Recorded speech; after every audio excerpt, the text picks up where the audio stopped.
We should be live.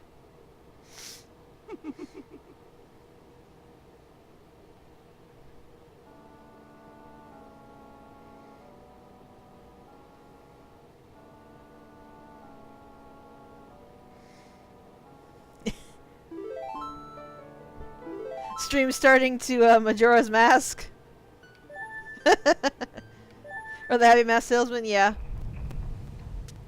Alright, so last time, I mostly used the first and second cycle to get some stuff set up.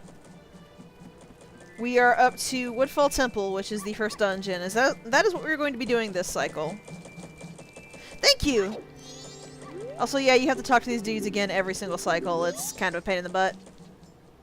There's an easy way to skip it, but we don't have the capacity to do that yet, so we can't do that.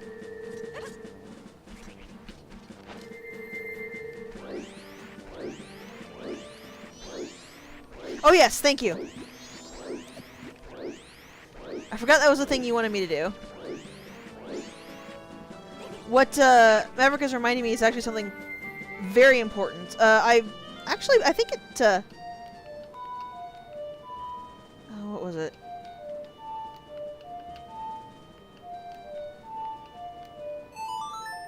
There we go. I knew I had it somewhere in here. I thought it carried over. Okay, I don't know if it carries over if you reset, or if it, but I think it carries over between cycles. For some reason I thought it carried over if you reset, and I don't know why I thought that.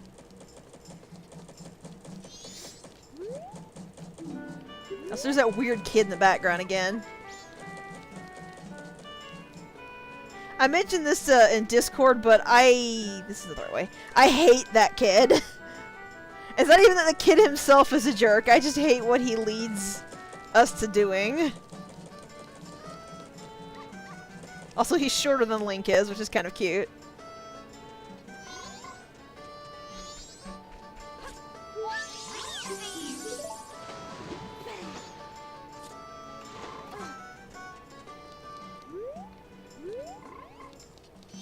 Apparently we beat him in here. They do actually take a bit to go through the loading zones. I like his clothes, though. Also, yeah, just so you know, he's going to be going into that door over there. He actually lives in that area, and we're not going to be able to get in there until we start dealing with him. But that is going to be the absolute last thing that I do before we go to finish the game, and you'll see why when we get to that point.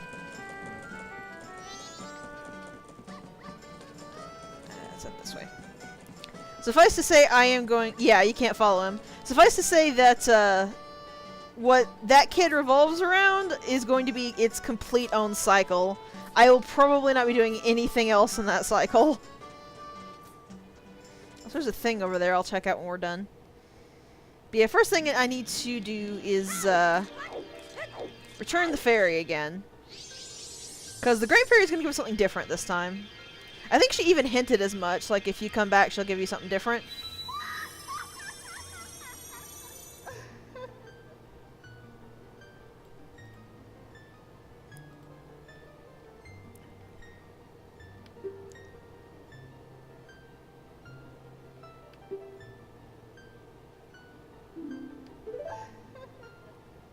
And what she gives us, well, it seems kinda at first, is actually quite important. I like the weird floating when we're healed. Pointy boobs! Pointy boobs! So here she actually tells you about the other 4 great fairies.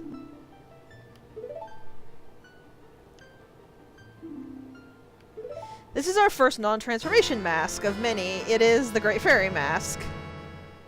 It's actually quite good. Because the mask's hair will glow if there is a great fairy, if there is a one of the little fairy shards in the room, and while you're wearing it, they will actually fly directly towards you. So, like, if there's one out of reach, you can just put it on and it'll fly over to you.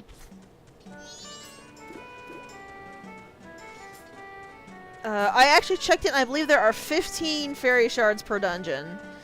The number doesn't vary in the actual dungeons, but where they are and how hard they are to get will vary. And oh, they're gonna be a thing to get in a couple of the later ones.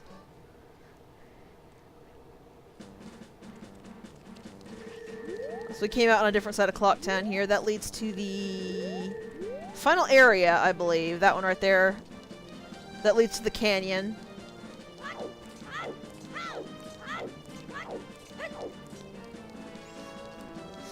You'll see, one thing that I find kind of interesting, though I don't know how they would have fixed it, is,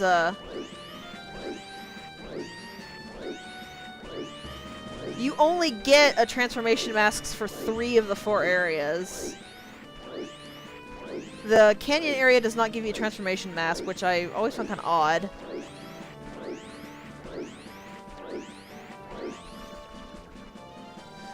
Honestly, I've always just assumed they could not figure out what to make that mask. Yep! There is also a way to prevent being stopped initially.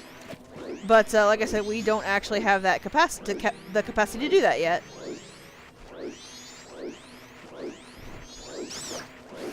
And I went the wrong way. Oh, over here. What is over here? Push my nose right up against the sign so I stop breaking it.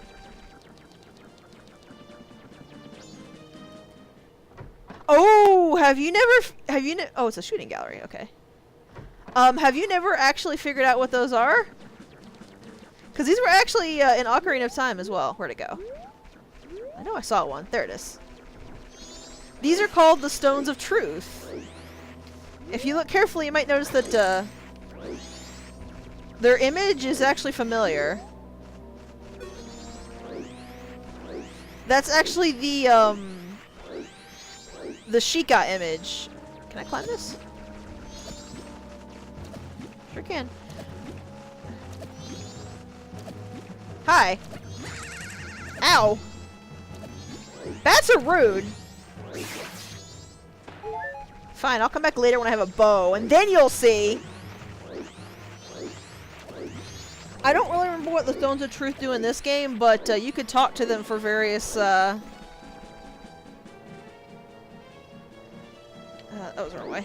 Various information in Ocarina of Time. And as Maverick said there, apparently they will actually tell you, how much time you have left until the world ends. Which is of dubious help? It's the same mask you would need to talk to them in Ocarina of Time, which is the Mask of Truth. That's something directly important from Ocarina of Time, so I didn't really see a need to be coy about that one.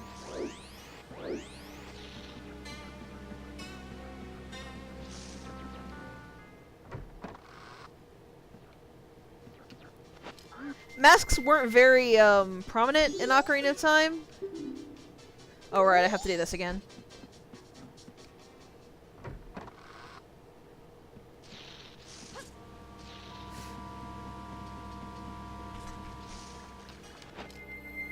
So I can swim, but it's just faster to do it as Deku Link. In Ocarina of Time, masks were more of a side quest sort of thing. You basically took one from the Happy Mask salesman and you sold it off to somebody else. It was, if I recall, a decent enough way of making money. So I should have pulled some of mine out. I could have bought a red potion and made this a one-trip thing, but can't do that now. You weren't really missing anything. It was an interesting side quest, but it wasn't overly engaging, and you didn't get anything like super spectacular for it. You just got the chance to borrow the masks if you wanted, and some of the masks had effects. Me, being the jerk I am, progressed into it until I got the bunny hood, and then I just completely ignored the dude.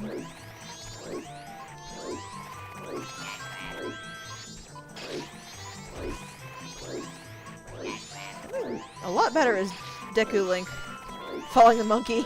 I guess I'm more agile like this. I am a lot faster considering I'm keeping up with it.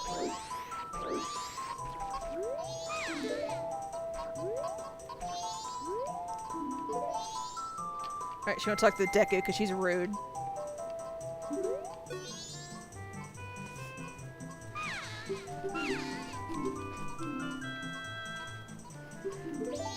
Like I said, it was a good way of making money if you knew what mask to take to who, but...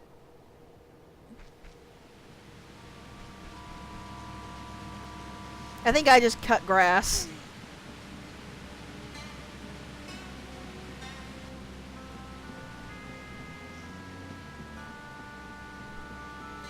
Saving the witch again.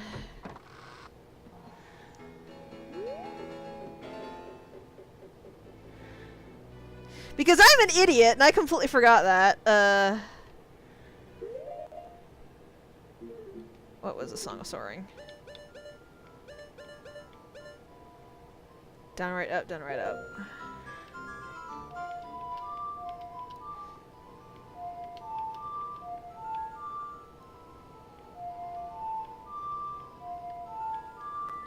Okay, I misread it. Down. I played down, left, up, but it didn't work though. Maybe it didn't take one of the notes. I am using a 360 controller, and the numbsticks are a little fiddly sometimes.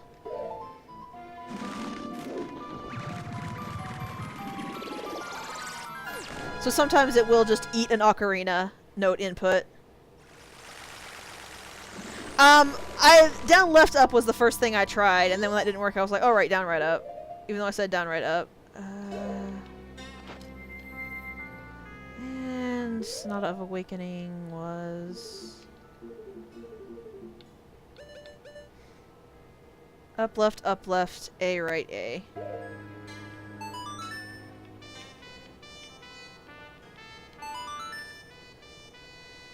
Yeah, I just completely forgot I hit the owl statue here, was what it was. I think every dungeon has an owl statue, so you can skip all of the stuff doing it. We will have to help the twin sisters a little later, because there is something we need the swamp tour for. But that's going to be in more of a cleanup place.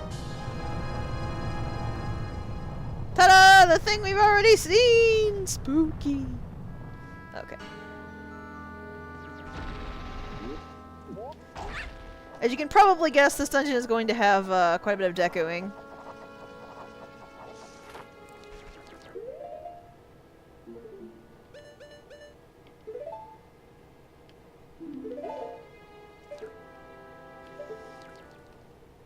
This game is surprisingly responsive. I just kind of mash B to close the window, but it takes the B inputs even well after the window. Alright, to show you how this works, you can see that there's a little fairy shard right there. Put this on, you can see the hair is glowing, and it flies over to me. Stray fairy. It is still glowing, which means there's actually still a fairy somewhere in here. Whoops. I should have grabbed that in a bottle. Camera. Camera. Okay. Maybe it's in that beehive.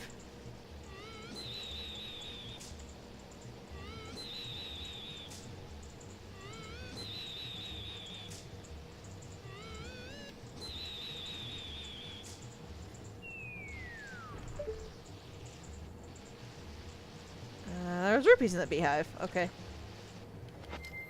I don't know why I took that off.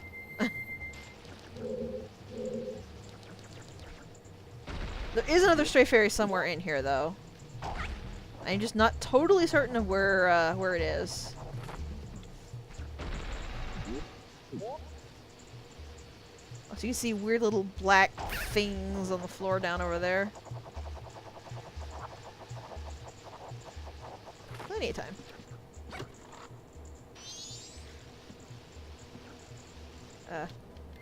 You know, like Deku Link.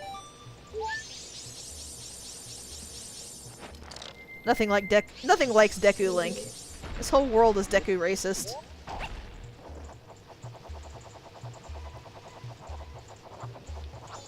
Alright.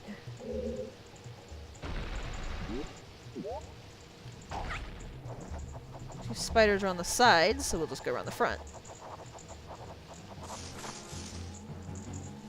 I don't really care about you guys, so That's probably because this place is poison. Tuttle.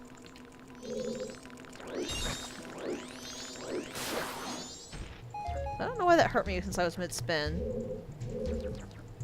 This place is gonna be, something we gotta do a little later. Also, you might notice I noticed a bubble over there. There is actually, if I can get the angle on it. A stray fairy in that bubble. We can't really do anything about it right now, though. Okay, so that needs a key.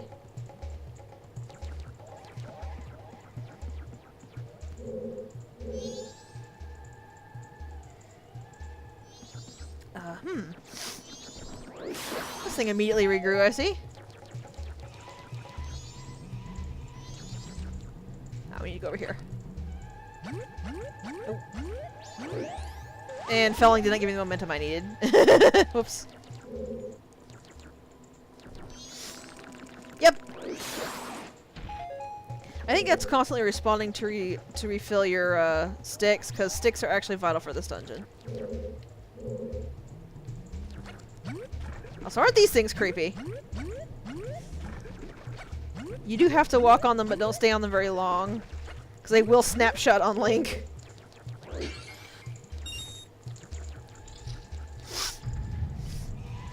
Let's see. There's a chest over there.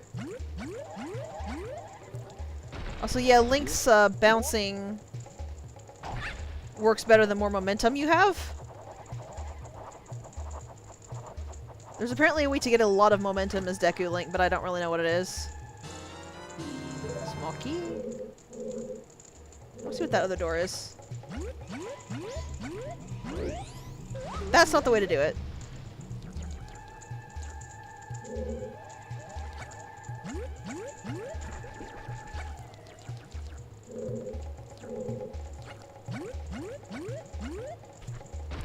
Oh, huh, really? I thought these things snap shit on you if you were in Deku form. Maybe they just don't like Dekus. And we are locked in here with a bunch of Gamoras.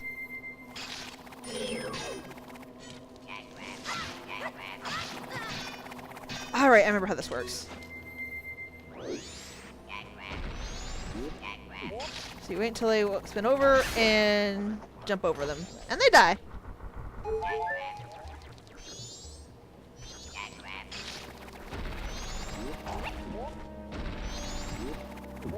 Come on, come get me. I do have little sounds Link makes as Deku Link, though.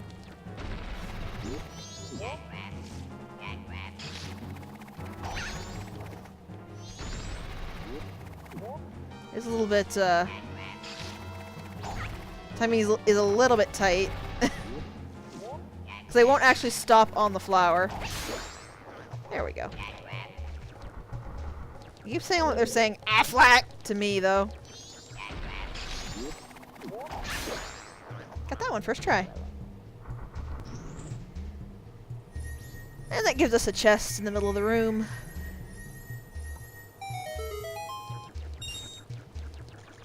What do we get? What do we get? Also, yeah, every single one of Link's form has a different animation for a chest. We got the map! Always helpful with me. As you see, added a little mini map down the bottom there.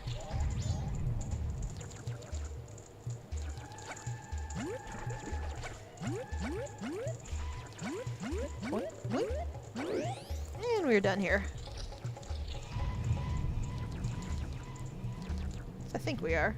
Oops, that's what I meant to hit. Did we hit everything? I think there's only that one exit. There's something else up above. We can't do anything about things up above yet.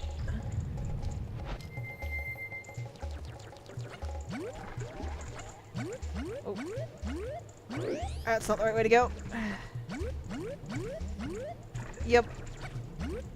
I'm not sure where the compass is, but I guess we'll find out.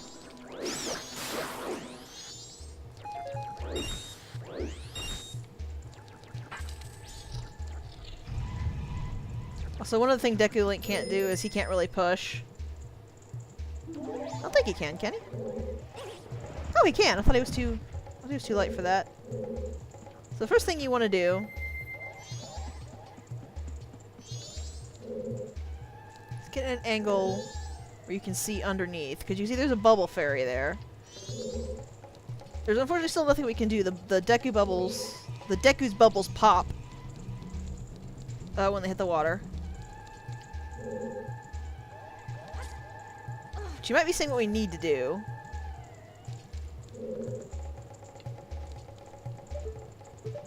Oh god, this camera is so bad. I kind of forgot how much it zoomed in on top of you when you were doing something. Even though that just makes it far more difficult to see. Also, I don't know why Link is doing side flips, he just kind of is.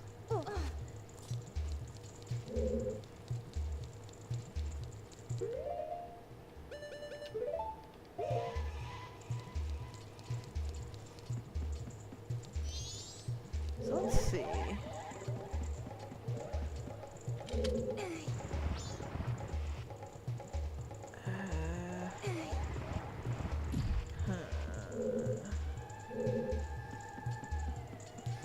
Oh yeah, we need to go the long way to push that the other way around. Come on, spider.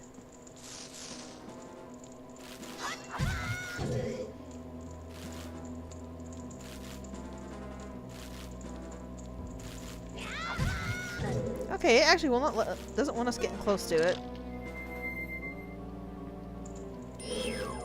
That's curious, because I don't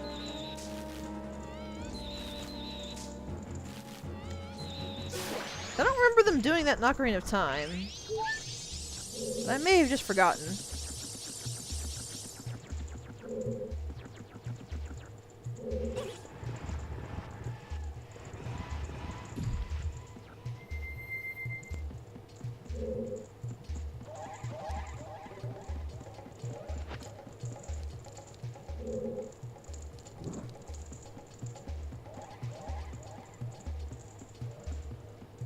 Move over here and light that. What you can do is you can actually put your stick away and then relight it to expand how much time you've got to work with.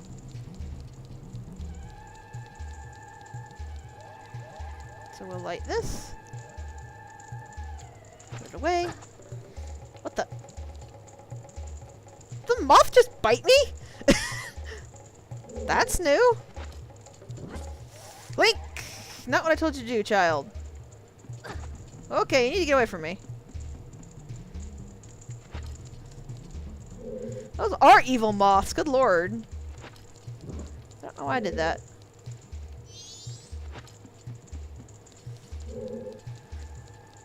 They're the moths from Pai's apartment, oh god!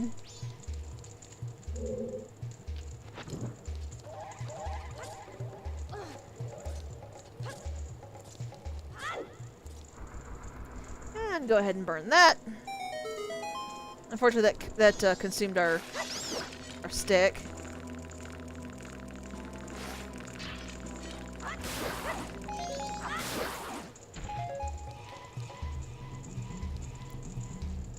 Your moths are bigger than that?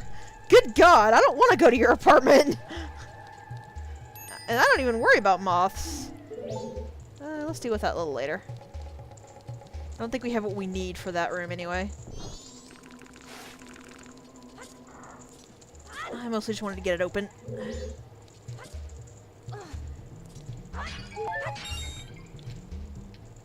Good god, woman! Who's breeding super moths in your apartment?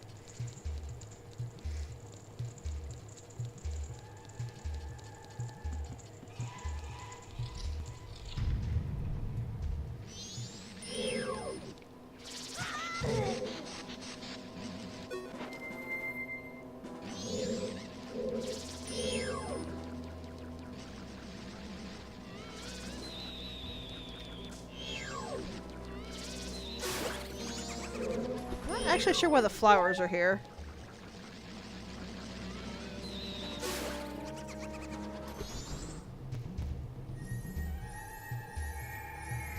That seems more like a bad idea, because you can't attack when you're flying unless you're dropping Deku Nuts as bombs, and those things are in the air. Do you actually go higher than them? And we got something. We have, I believe this is actually the dungeon item. No, it's the compass. Well, just as good.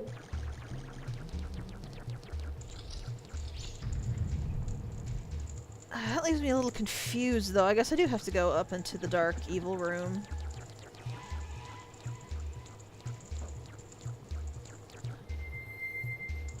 The first room? Okay.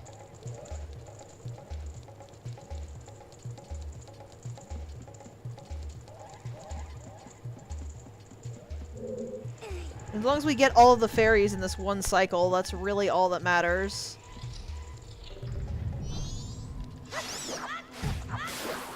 Rude. Yeah, unlike the laundry pool fairy, you only ever need to refresh a fairy once. Or repair a fairy once.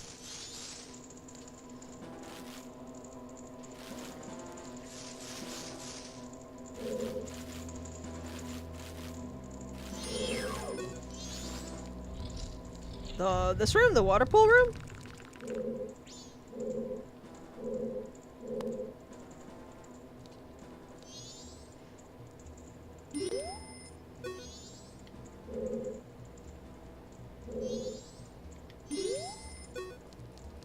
Right, but where? Well, I guess to the one door. It's actually here.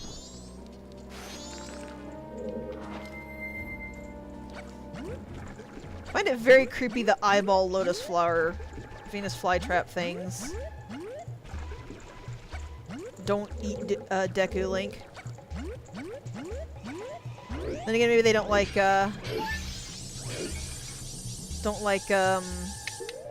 wood. Let's see. I thought that was a fairy down here. If there was, I already grabbed it by accident. I'm a little... I guess I am gonna have to go up that dark room. How did I get there again?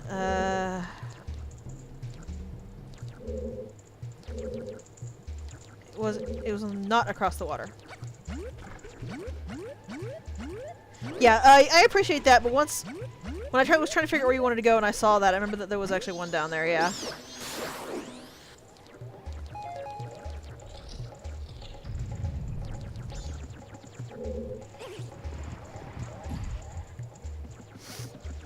The one in the bubble in that room, I believe we can get just when we get up there, but the one in the water we need the dungeon item for. Which, if you actually remember from Ocarina of Time, you already know what the dungeon item is going to... Whoa. Wow, Deku Link has a real short jump. If you remember your Ocarina of Time, you've actually already seen the thing to tell us what the dungeon item is going to be.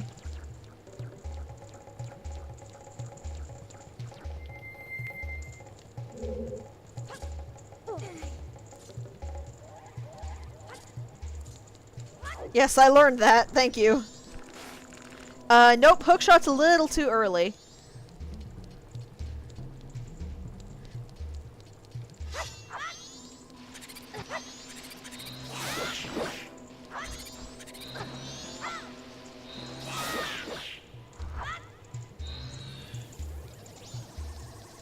Come get me.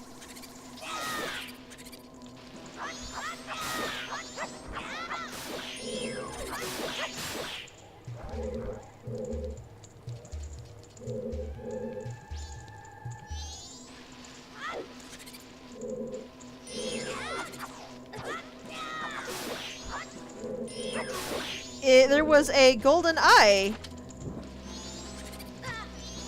You're all jerks and I hate you. There was a golden eyeball plate thing a little earlier in the dungeon. Link, light it. Link, light it! Thank you!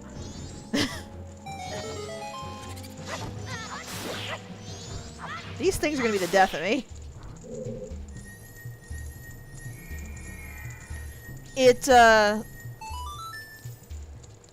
When there's a golden plate with an eye on it, that's a bow symbol.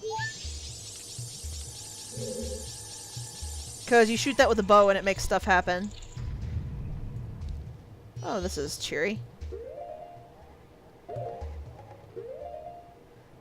Me without actually finding a fairy in a bottle. That's gonna be fun.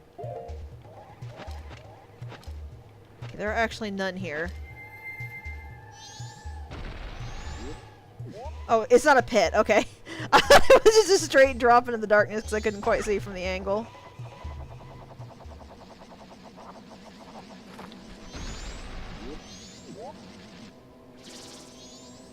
Ha ha ha! Can't get me from the flower.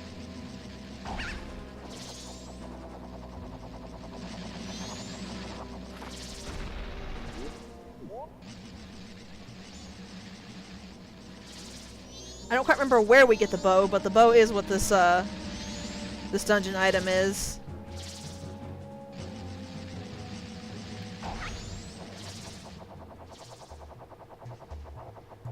Goodbye. And this should put us... Yeah, look familiar? We're actually on the top area now. And we can get this fairy.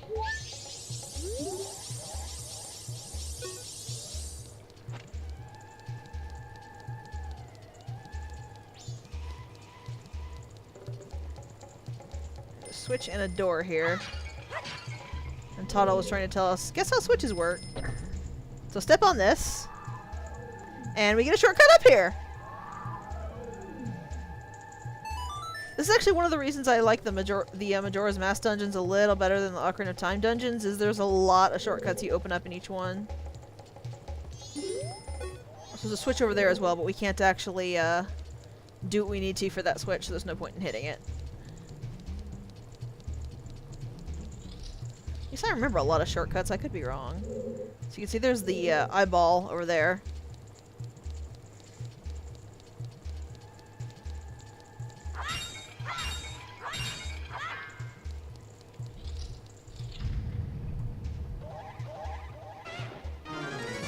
It's our old friend, the Lizphos.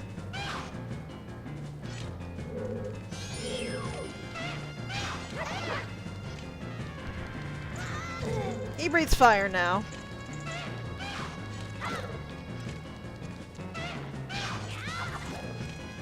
Also, he will in fact dodge jump slashes, so just go with normal slashes.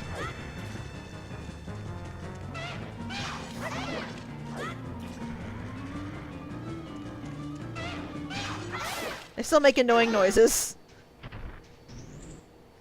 It kind of looked like a puppet with the strings cut when it fell, though.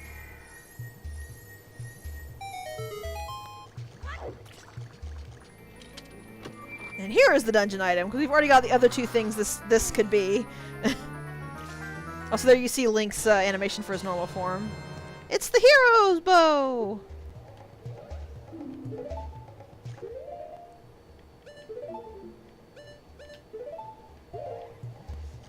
And they're nice enough to fill your quiver. Also, they put flowers in here, so I guess you can bomb the Lizphos with Deku Nuts? I've never actually tried that. So as you can see, when you see with those, you line up a shot, shoot them, and then something in the room changes. That was required in the Forest Temple to twist or untwist the hallway in one of the areas and get you into different versions of the room.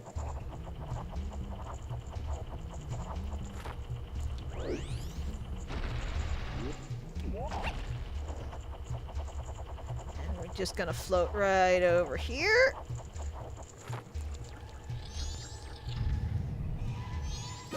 So whatever the nightmares this thing is.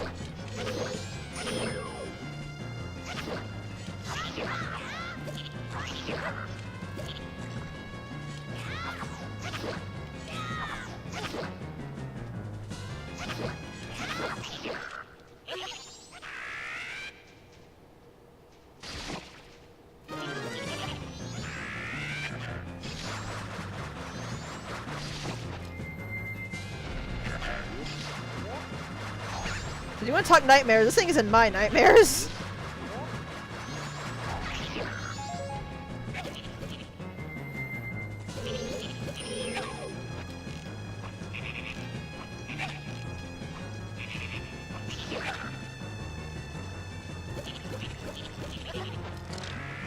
That's not what I meant to hit, but apparently hit it mid-firing an arrow, which gave an interesting appearance.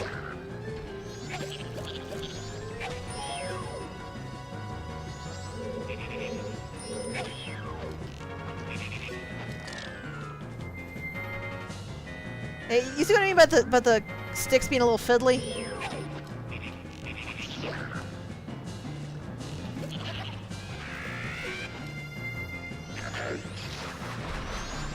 Luckily, as you noticed there, you are actually invincible when you're going into the flower.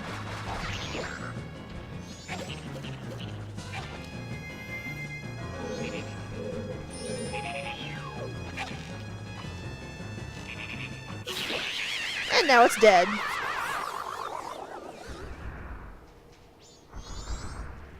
It turns into be an actual frog. Also, you might have remembered how the title screens actually do not play in the dungeon.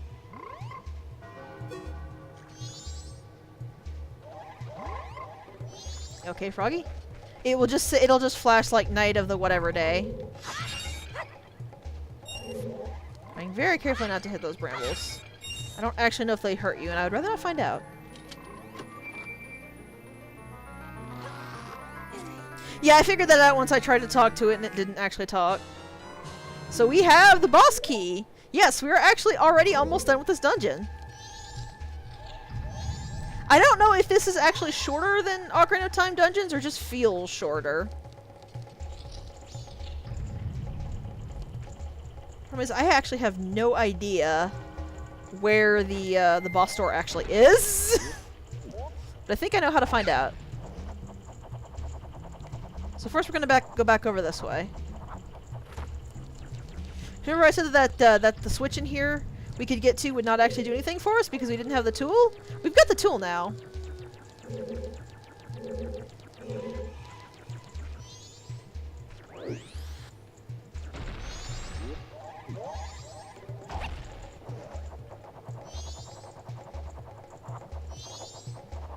First drop here. Also, just so you know, Deku Link's too light to hit switches. He's a very tiny, light little thing.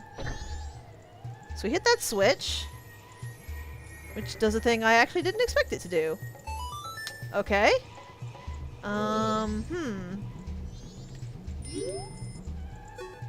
Oh, I see what I need to do. Alright.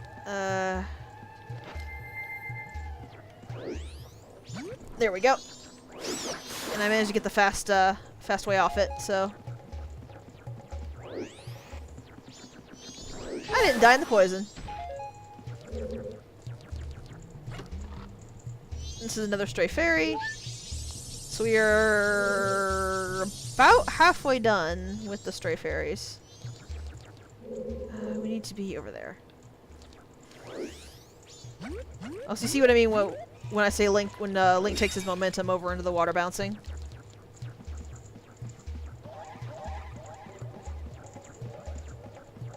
So we need to climb up here, turn off Deku Link. I know, Toddle, it's a switch. I know what a switch is. Yeah, see, that's not gonna work. So what you need to do is you need to angle yourself here. And tilt down. A little higher. To light that on fire. That purifies the water in here. For some reason, because just shut up, it just does.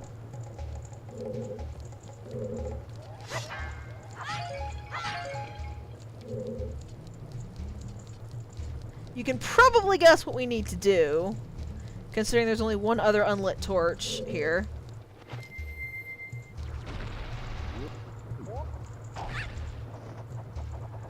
You actually can just leap to this with normal Link, I believe, but I just like being a safe baby. So as you can see, Link rotates with it, unless you hit the L button. So you need to angle yourself.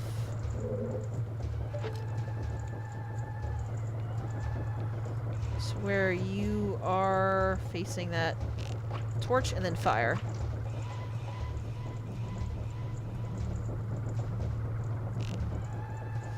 It's a little more complicated than it looks,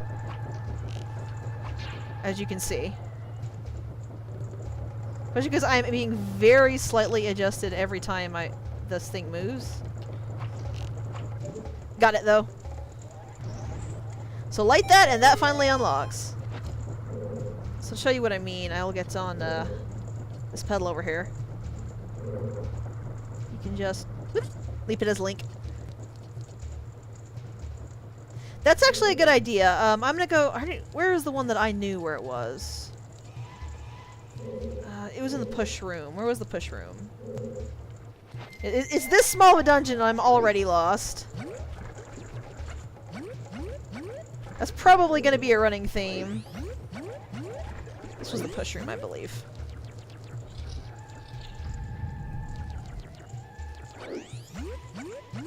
And Link can just whoop. Link, get back. Link, please! Child! Alright, this is not quite far over enough.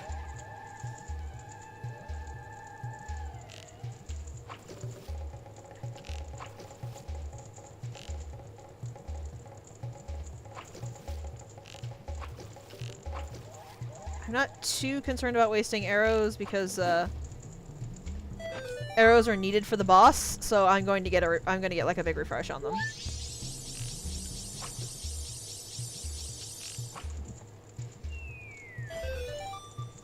That also dropped a stray fairy, I think?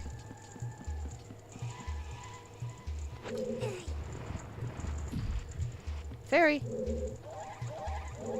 Oh, fairy can't face through walls. Come on. Come on. There's a little fairy. And those are all the fairies in this room. So let's see if there are any in the rooms that I've missed.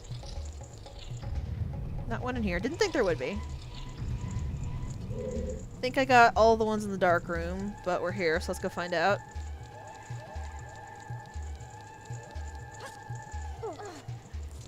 Also, yes, those kind of half-blind jumps are a little terrifying if you're curious. Speaking of fairies, I would like to find one. I would rather not die to this boss.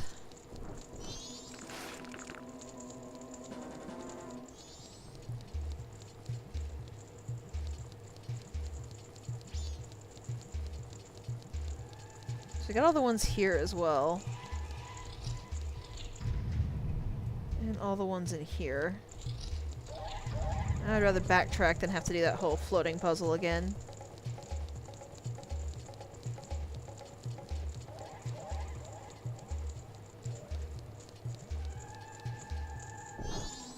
Yeah. Chomp, chomp, chomp.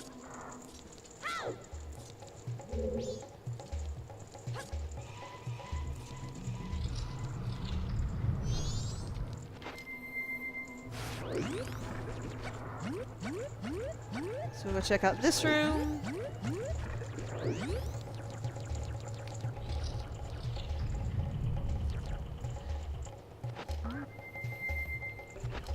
There's actually one in this room. Interesting. Question is where? Most likely up above somewhere.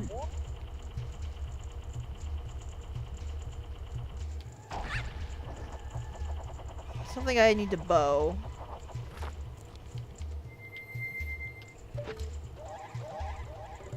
Maybe? Oh, hang on. Aha! Why are so many of these hidden in, like, bee nests?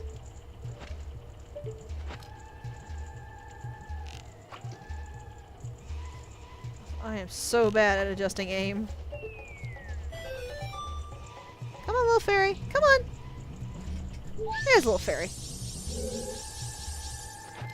that's the only one in this spot. So what about In here, there's probably not going to be one. Let's check just to make sure.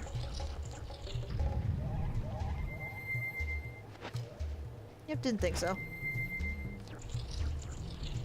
So all of the downstairs options are completely clear now. Not quite enough bounce.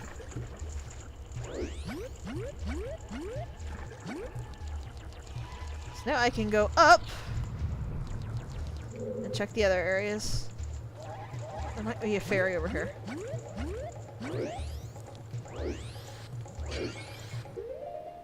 I really would hope so, because I would really feel better with one.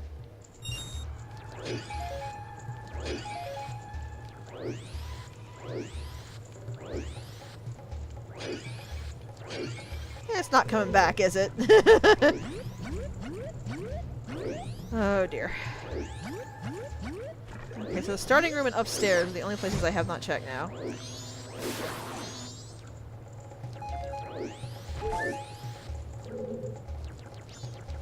Oh yeah, the bottle fairies, like the thing I put in the bottle that prevents me from dying. Because God knows Toddle won't pull her weight. Alright. And there are none in here. So if there's none in the second upstairs room, then all of the fairies that are left will just have to be from the room I just unlocked and forward.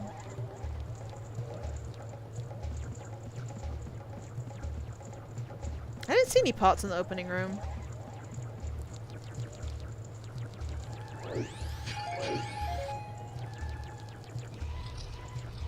When I actually get all of the... Oh, that just takes me here.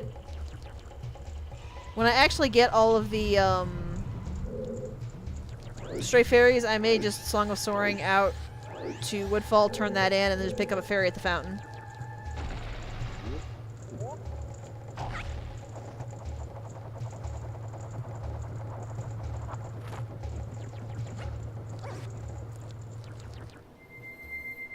Okay, this is actually not where I wanted to go. The one I unlocked was the one over here. Whee! I think? Oh yeah, this was definitely the room. Alright, let's see what we can do here.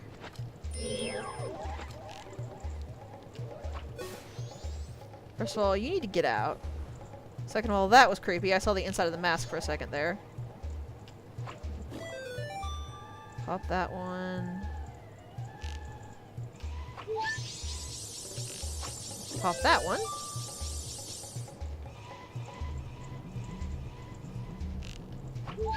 I don't know why that was stuck there, but I will gladly take it. That's all of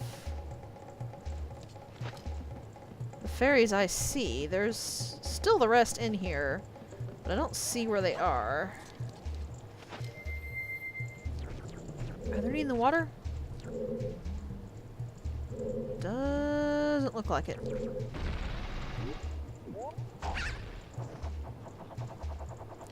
Oh, here's one.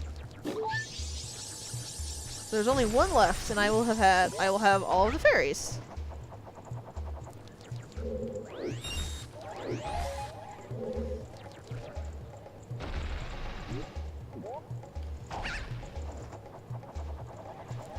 There it is. Okay.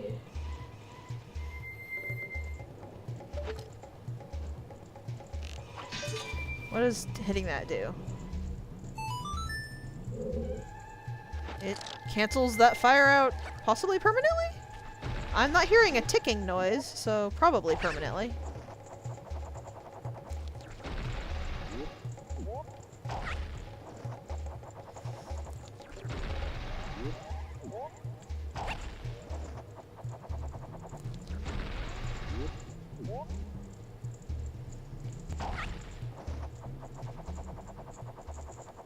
I don't see you there.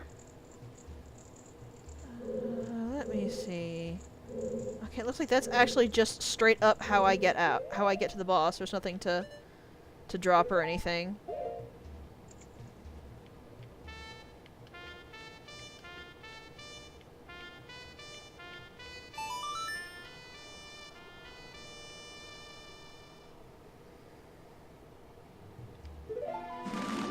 Yeah, inside dungeons, these take you back up to the entrance. I actually thought it would just take me immediately to the Woodfall Temple warp, but I guess not. Useful for getting around. Okay.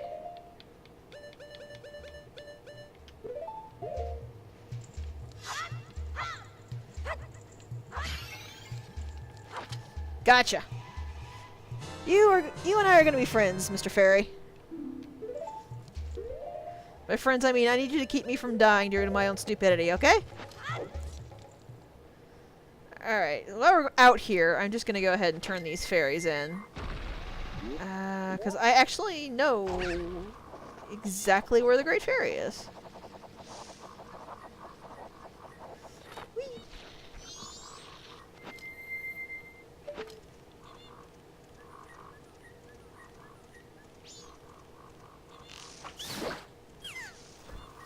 I didn't even intend to time it that well.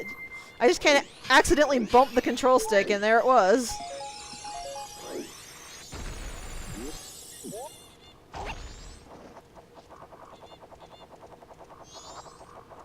Fly over here. Then into here.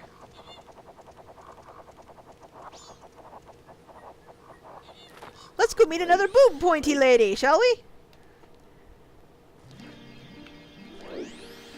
Also, yeah, all of the dungeon fairy fountains are just right outside the dungeon as well. Just to make it easier on you. Which is rather nice, considering just collecting them in the first place can be a really big pain in the butt.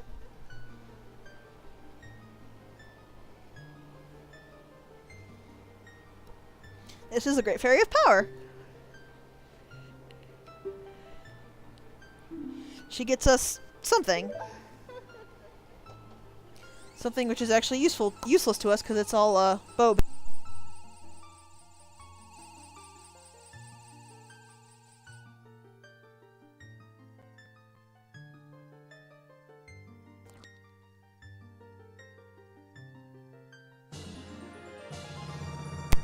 Anyways, as I was saying, she gives a cool new.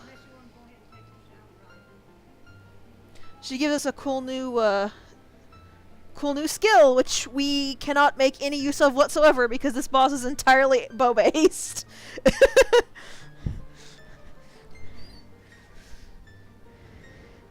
It'll serve us well later? Immediately, not so much. Okay.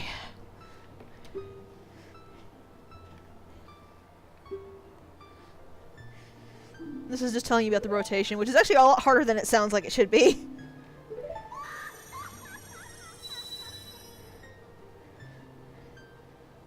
She also refilled our magic gauge, though I don't know if we actually had any magic to refill. But either way, we can now just beeline straight to the boss.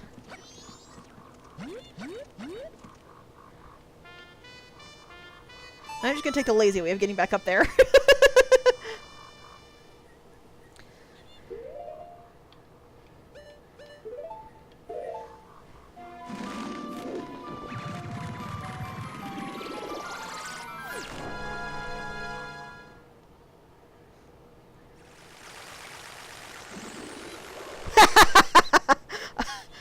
I wish I had a laser I could fire through wormholes. That'd make this boss trivial. That'd make every boss in Zelda trivial. Just open a wormhole in front of Ganon and fire a laser in his face.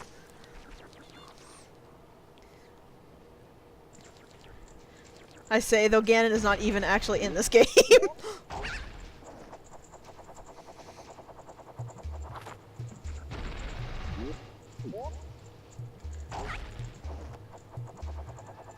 Now it's just a matter of making our way to the boss. Because we have gotten everything of value in this dungeon, unless there's like a 20 rupee or 100 rupee I missed somewhere. There is like a 200 rupee chest somewhere in Clocktown. I just can't remember where it is. And yes, it does reset with every cycle, so it's a good way to grind up money. At least I think it resets with every cycle. I don't actually remember.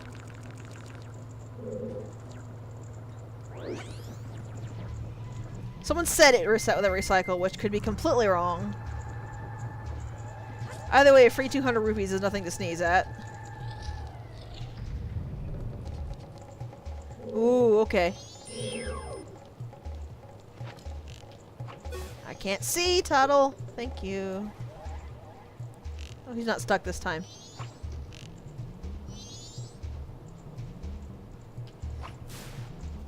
I'm decent at aiming, though, so...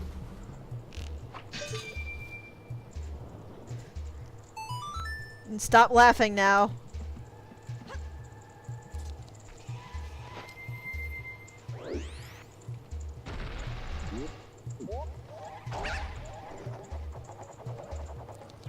Ooh, that'd be good. I would like to get that because that means I can snag that at the start of every cycle, which will make building up our money a lot easier, and we do need to build up a lot of money for some stuff.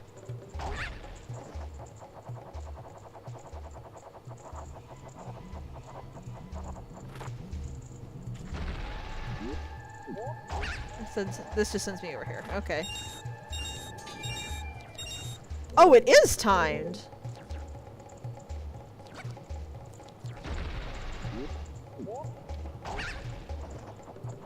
Interesting. Okay, let's try this again.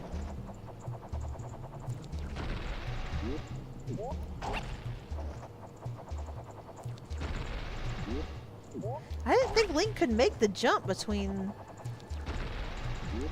those two pillars. That looks like it's too big of a jump.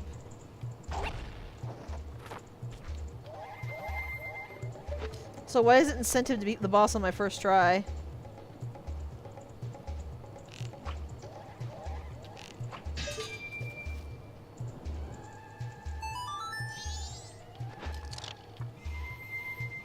I really should just auto-skip the transformation sequence. Okay.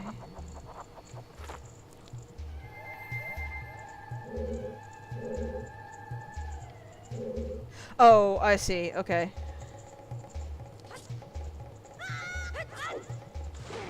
I see. I went up the wrong side.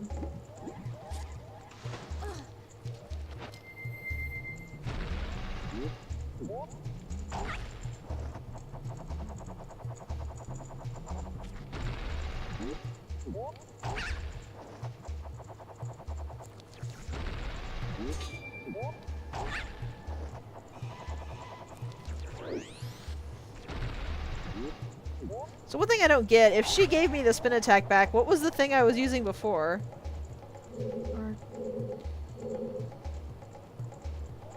Okay, now I'm confused. Because going up that side was incorrect, but I can't make that jump.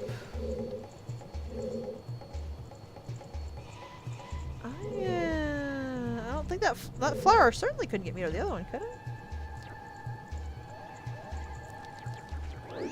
I am very confused. Okay, let's try this. This, by the way, is why I tend to make dungeons their own cycle. So I don't feel pressured if I'm having some trouble figuring some stuff out. And there is one dungeon that, oh, good Lord Almighty, you absolutely want to make its own cycle.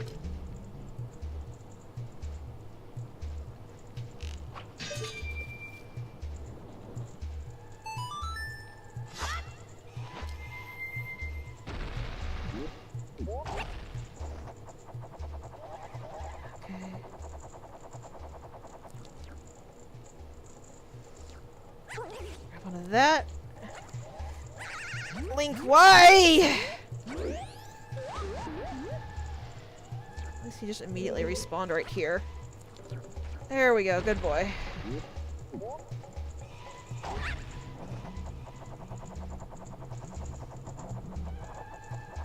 Okay. Link, get in the flower. Thank you. Wondered if that was what you're supposed to do.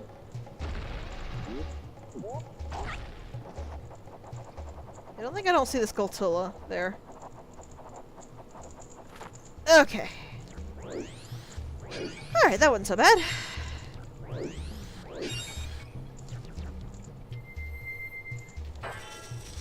So let's see what this boss has, Actually, I think this is a different boss than what I was thinking of. Hello?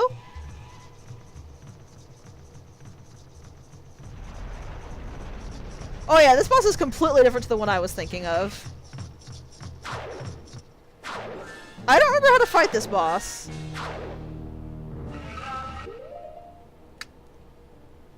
I do not remember how to fight this boss. I guess we'll find out.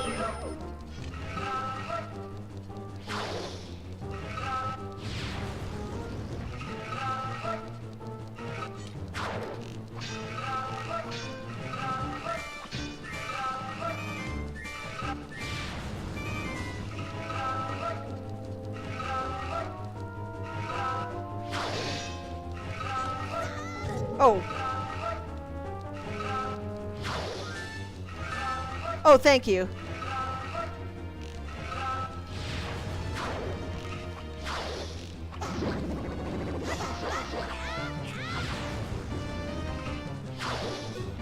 That's not what I meant to hit. Whoops-a-doodles.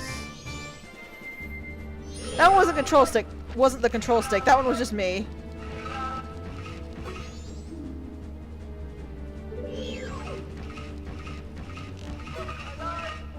What?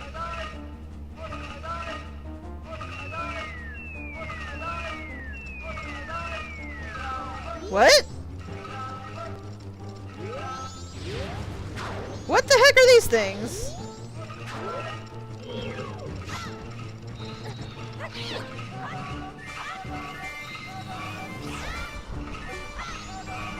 Oh, they're dead now.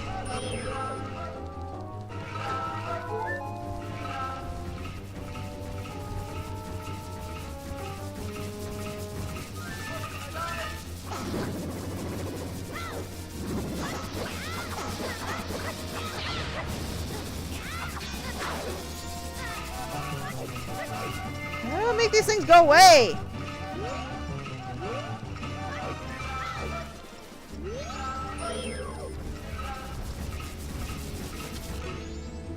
Shut up, Tuttle! Tuttle, shut up!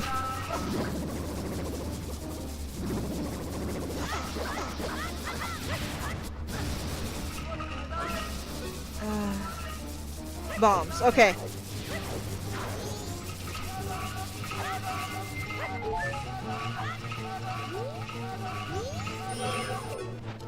That was me hitting the wrong button again.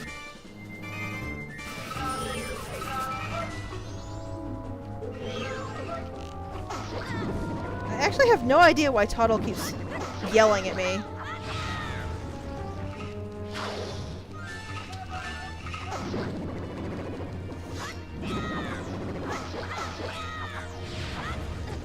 There's still more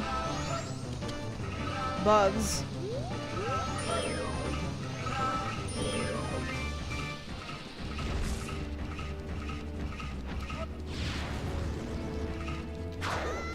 Ow.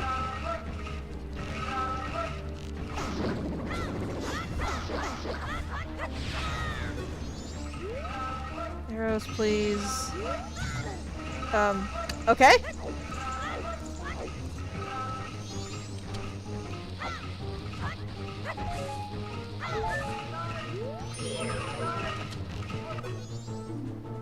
I actually have no idea why Tuttle keeps activating.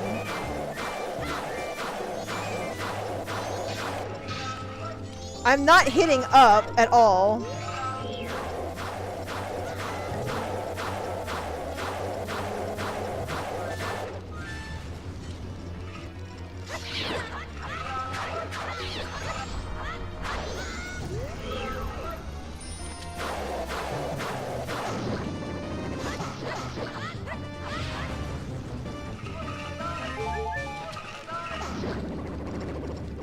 He keeps like jiving at me.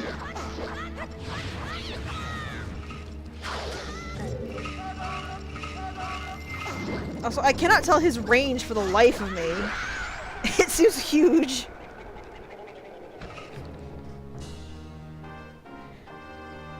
I think it's because I let go of the right stick, and thus it flicks upward and Tuttle thinks that's her cue to talk. That's my only guess. Anyways, I did it! Woohoo! So you might notice there's actually a little something, in the center there. That is, Uldawa's remains, Uldawa being the boss we just fought. And there was a spirit inside that boss. These remains are actually very interesting. And I'm just gonna go ahead and tell you. If you have the remains of a boss when you enter the dungeon, the boss will give you a teleport directly to the boss room, bypassing the entirety of the dungeon. So, that's what I meant when I said that if you make sure that you beat the boss, you at least beat the boss in a dungeon cycle, you have essentially completed that dungeon, because you never have to do it a second time. You will have to refight the boss, but, like, that just takes like a minute or two. And here's the first spirit we have released, which is a big old boy. This is a giant, by the way. I don't really know how his biology works because he does not appear to have anything besides a head, legs, and arms.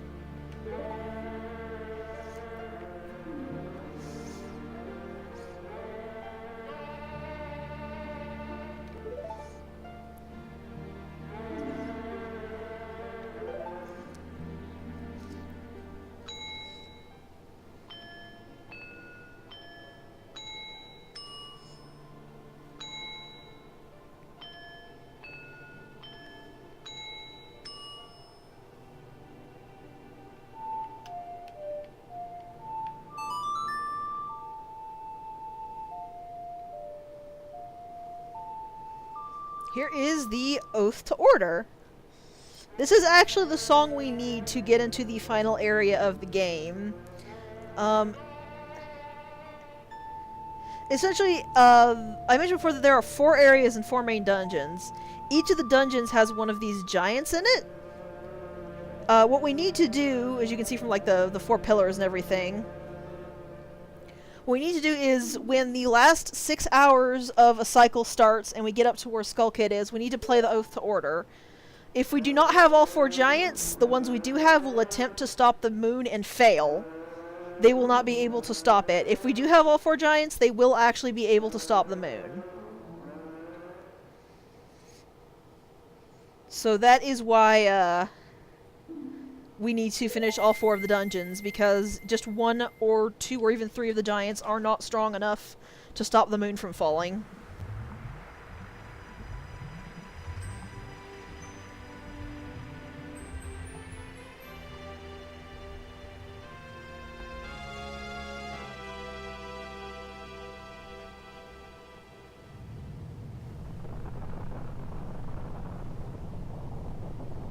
And we will get more snippets of the plot as we go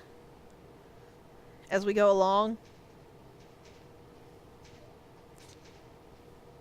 Because the giants will each tell something different.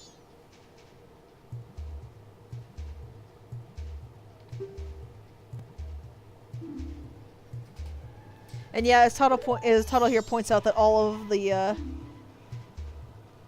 the spirit sealed are giants, sorta. Also, yes, we have Tuttle. Oh, she just got randomly distracted by that.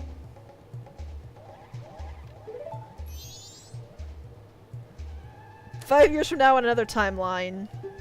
Ish. Yes.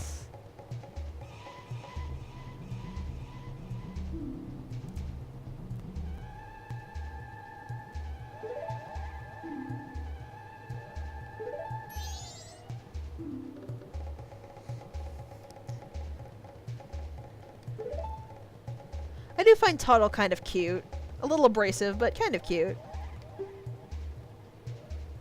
Also, I don't know that we can say we have helped the princess when I do not see the princess anywhere here.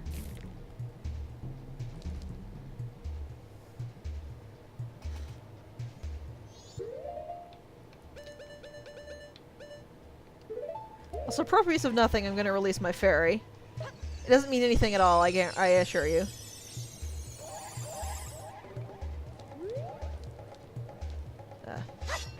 There we go. I wonder who this could be.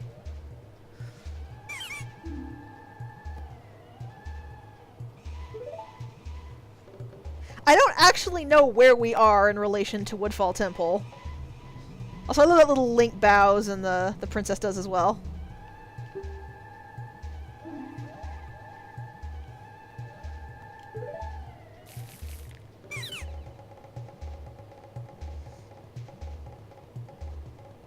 Link, don't nod that eagerly at that!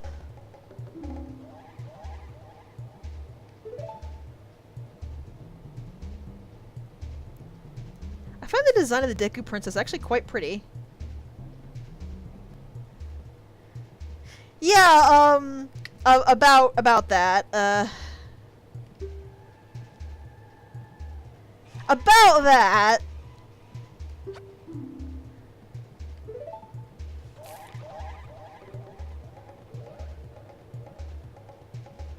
Yeah,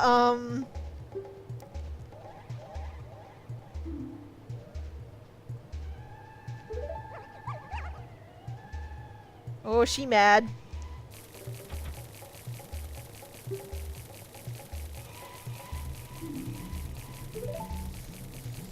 And this is why I emptied the bottle. You actually have to put the Deku Princess in the bottle.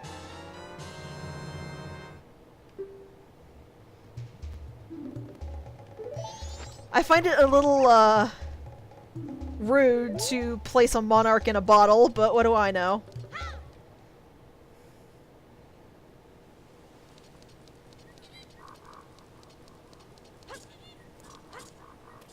I think the Deku Princess shrinked herself?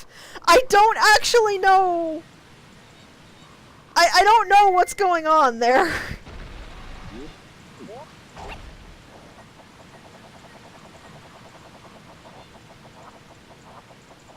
Uh-oh.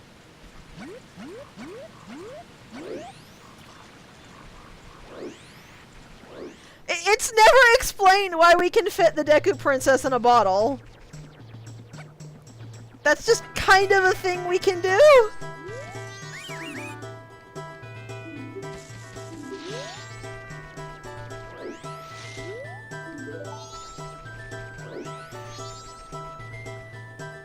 Maybe Link's bottles are just straight up Hammer Space bottles.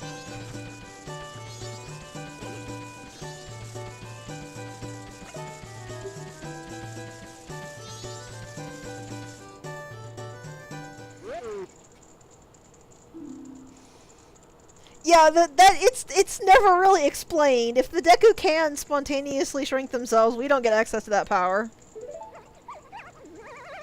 And she's angry as all get out.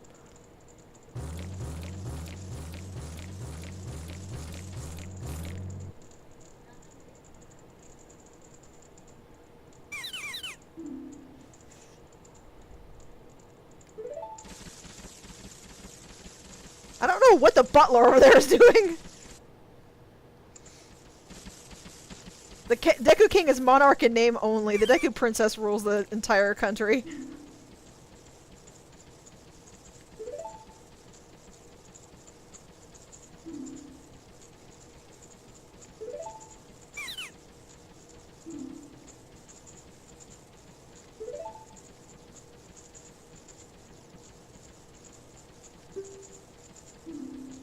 Meh, saving princesses is kind of what we do. There's actually one thing I want to do here before we go back to Clock Town. So unless what I need to do in Clock Town is day relevant, I'm going to be doing that first.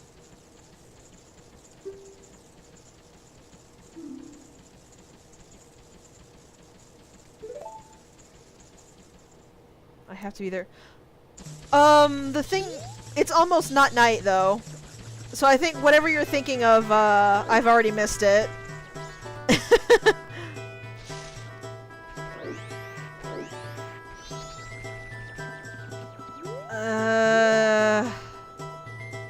Alright.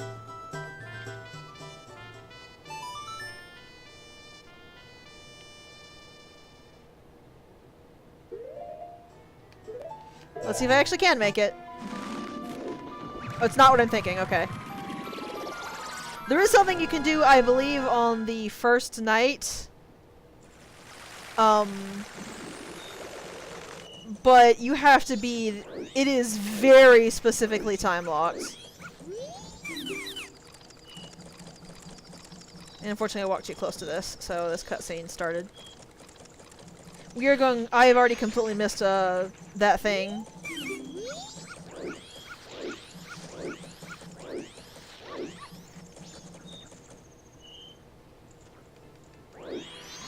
Oh, is it talking to this dude? I think I need to not be Deku Link.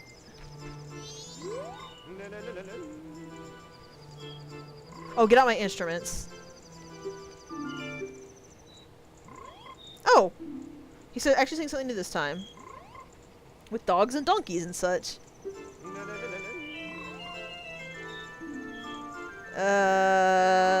Okay. Ah! Please stop! You know, his little jukebox thing already looks like it's made of torn up faces.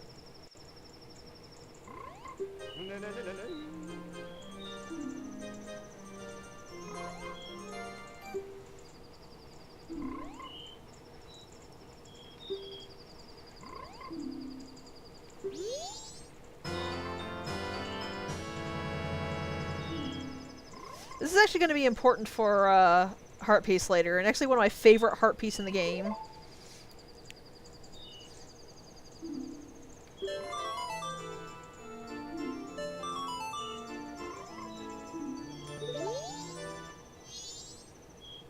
Yeah, he doesn't respond to the instrument. But yeah, the, what was it? The Brayman mask. If you put it on...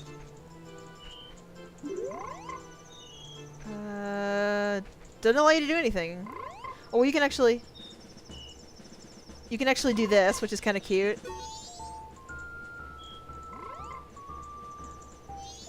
It doesn't actually do anything right now, though. It'll be relevant later, but not right now.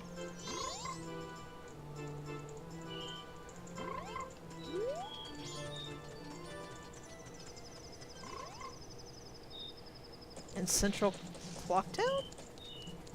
Oh yeah! So the dog here. I think the dog here responds. Yep.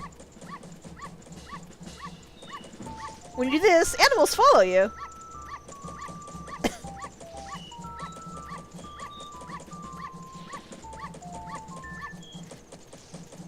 I think it's pretty neat. Like I said, it will actually become very, very relevant later. Just not right now.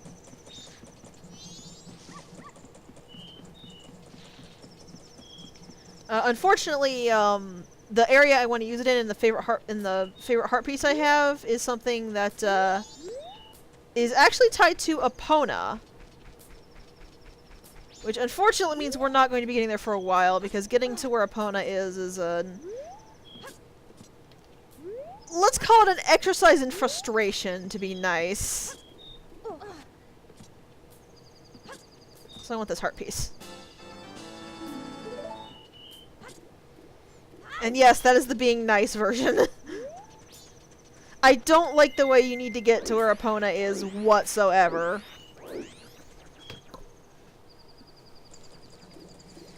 Before I do that, I'm gonna go deposit my money. Assuming I can go to the right area in Clocktown.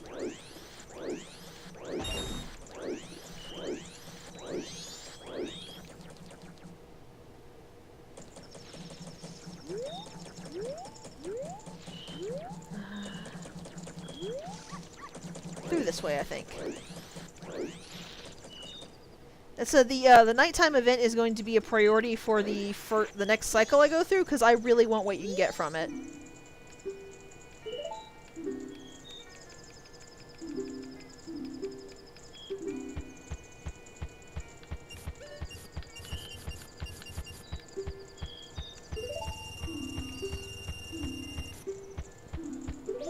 Thank you. I believe there is something you can do outside at midnight, but I don't know if I can do it on the second day.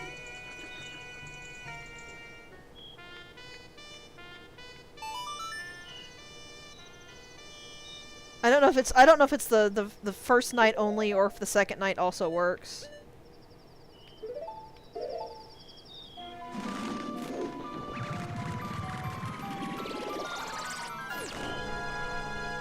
I'll check when we get to close to the time in the second night.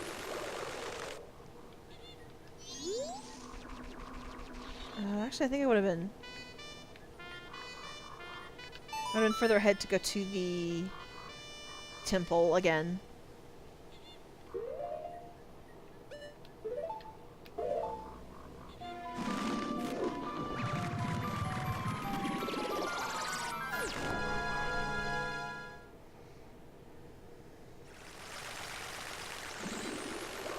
Because there is an exit here directly to...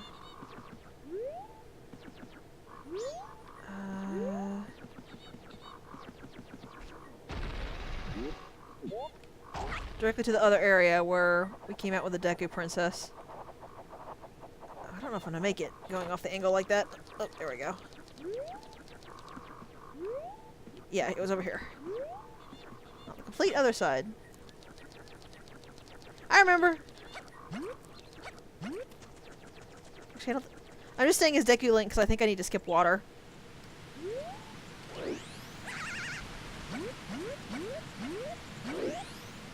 Or I'll hit that.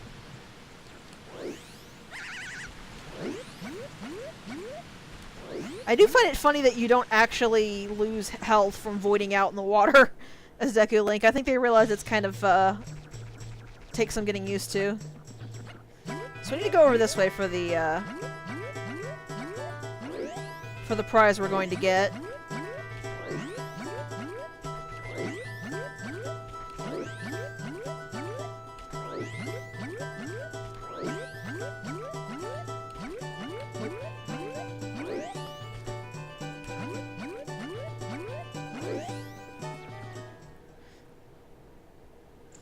And here we find the Deku Butler. He'll be standing in for Dumpe today, and you'll see what I mean in a second.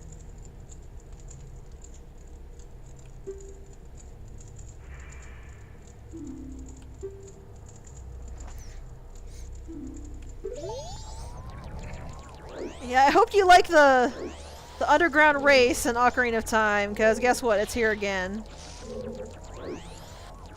Luckily the Deku don't seem to actually fire on you if you're in Deku Link form, so that's something. Also that grinding sound, yeah, the doors are closing behind us. And the camera briefly veered off course, so I am actually lost. Where did he go? There he is. Luckily this feels a bit more forgiving than the Dumpe one. I actually cannot be Deku Link here because I need to make jumps.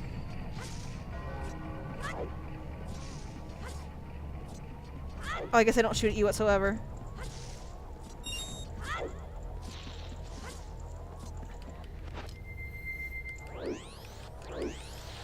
Also, yeah, I'm Deku Link because I just find his movement a little faster.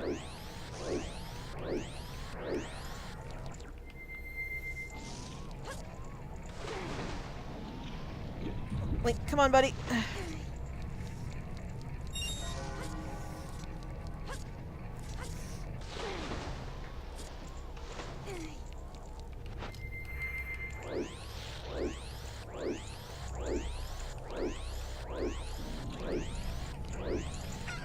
I'm so glad I caught where he went there.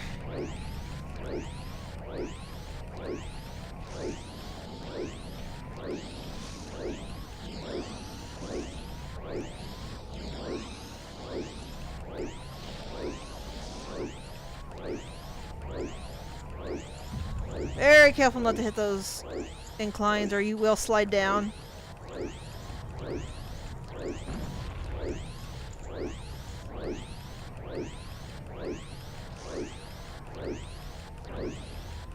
I think you went this way.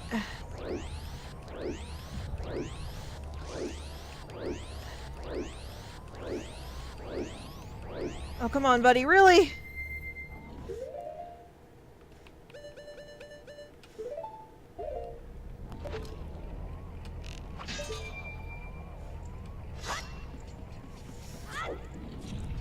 Also, yes, if you fall at any point, you void out and have to do the whole thing over again.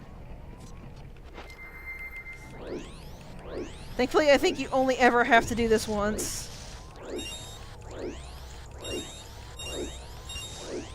And I think I'm done. I don't know why! The only thought I could think of is one of the developers went, hey, you know those people, you know that Dompe race? Let's make it even worse.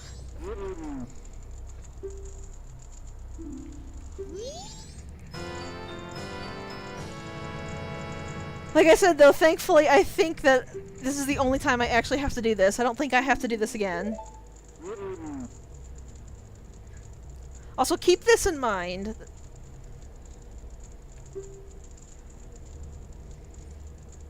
Because, well, no, it won't be apparent for a while. This is actually quite important.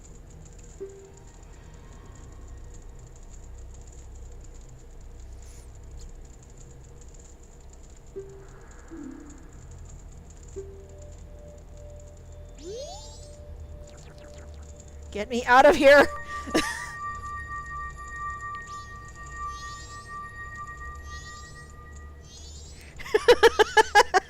I forgive him because he actually wasn't going too fast. I don't forgive your stupid shrine.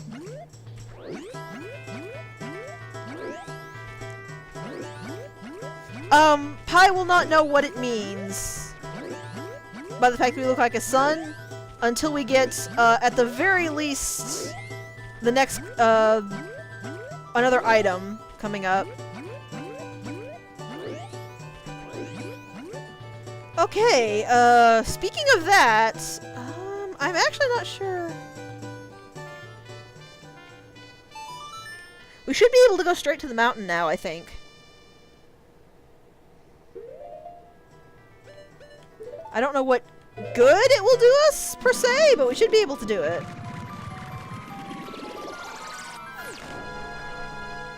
I think I want some more health before I try to tackle that dungeon, though. Though I am admittedly not very sure if I can get any more heart pieces yet.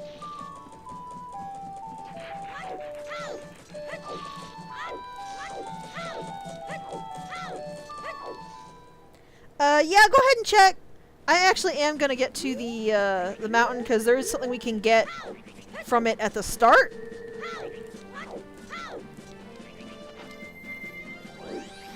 And I don't need to go into the dungeon to unlock a bunch of stuff, so.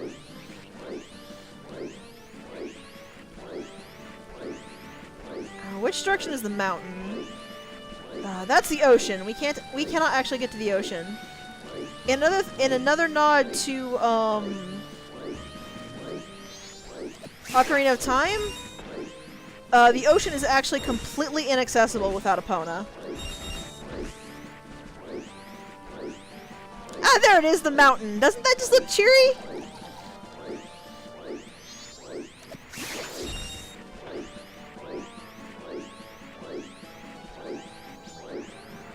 So no, I'm not going to be wave dashing with Link forever. This is just the fastest way to get around right now.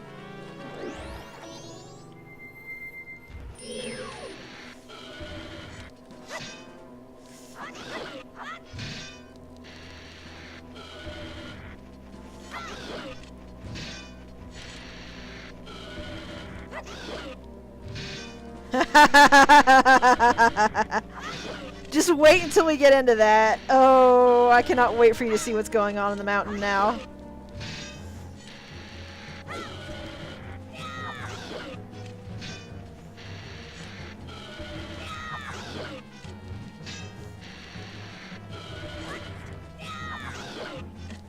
I gotta kill this jerk first. But you do see a song. Oh, get away from it. Forgot those things exploded. Oh, what is this? That's a purple rupee. That is 50 rupees, I think. I think I actually have to play it. A, right, right, up. A, right, up, right.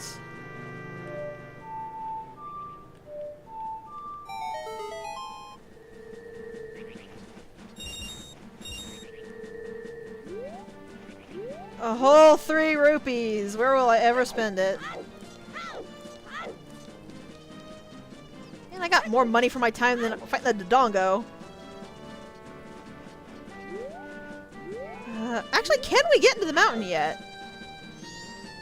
I don't fully recall. I think we just need to shoot this.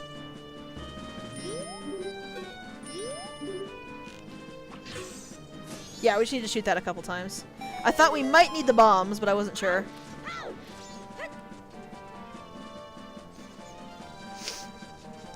So welcome to the mountain area.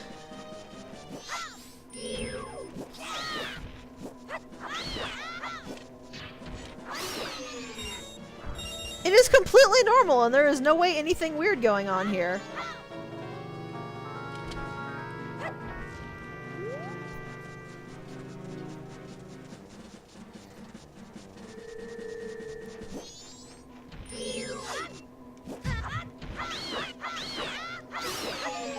No way whatsoever. I don't think I can get through that without bombs, can I? Do I actually need bombs?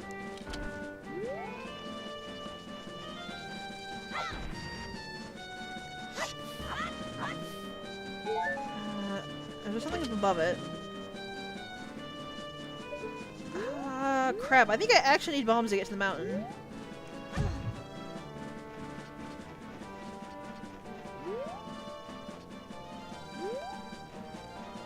I don't really see any other way to destroy these things.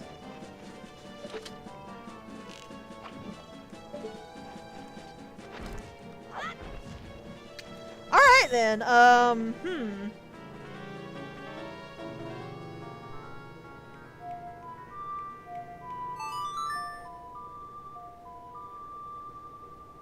So bombs or the fire arrows? Like, I don't think we need to be coy about the arrows. The arrows are actually directly lifted from Ocarina of Time as well. So we need to get the bomb, which means I actually need to reset the cycle because we can't get the bomb. We cannot get the bombs in this cycle. I don't really want to reset the cycle on the second day though.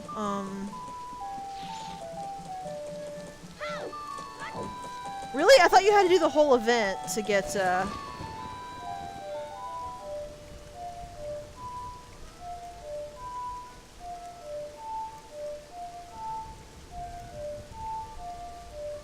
There we go. So we want to return the flow of time to normal. The curiosity ship? Is that where people go to write down their pairings? What is the thing that you need that event for then? The thing I am thinking of. Because I thought that was how you get the bomb bag.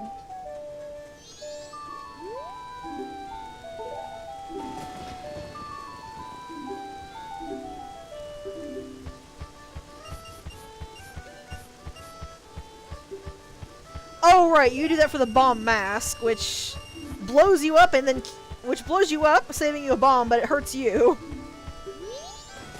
And this gets us the adult wallet, so we hold up to 200 rupees. Speaking of which, I'm actually going to take all of those out, because I have some shopping to do.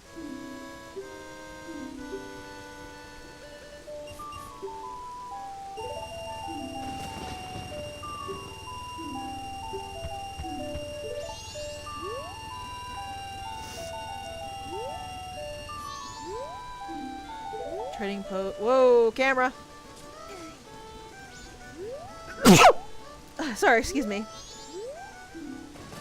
This is a bomb shop.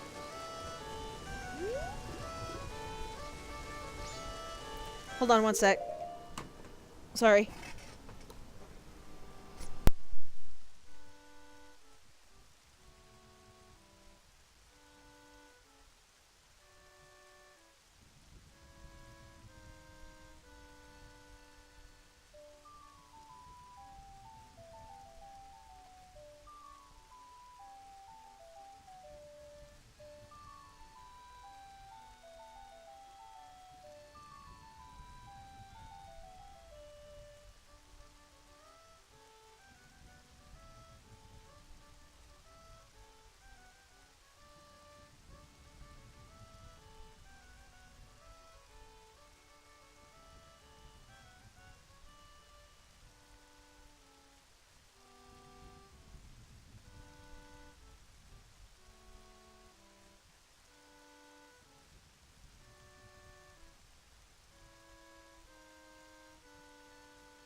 Okay, I'm back. Sorry. Cat was making weird noises and I thought she was in trouble. Turns out she just had one of those little, like, plastic measuring cup lid things and was having the time of her life.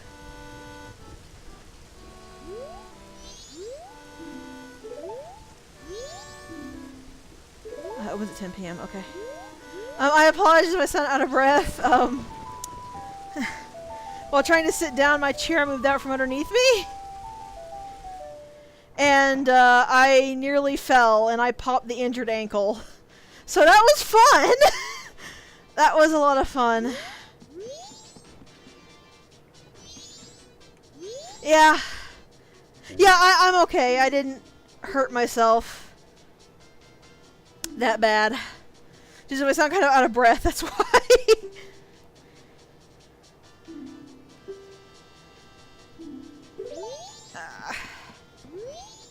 I'm guessing that's the big bomb he was talking about, that thing behind him. Alright, so...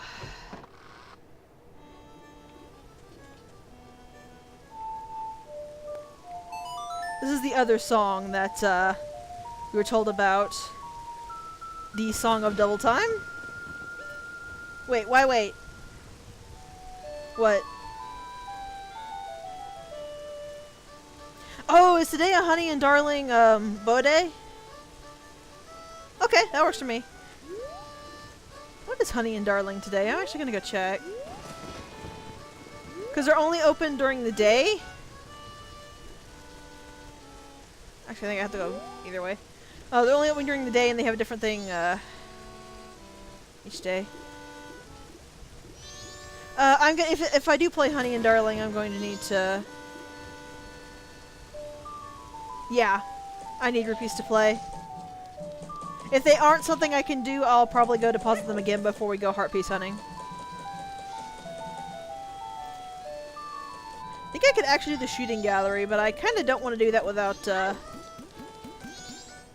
having a better stock of rupees, because I am abysmally poor at the shooting gallery. Okay. So both day 1 and day 2 require bomb bags. Neither of which I can do right now. Alright. Let me go throw this back in the,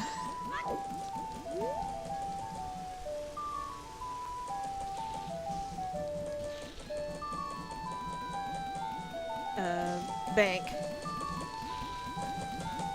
I'm trying to think of the words. Also, I just now noticed that there are black bars on the video. I'm gonna have to fix that.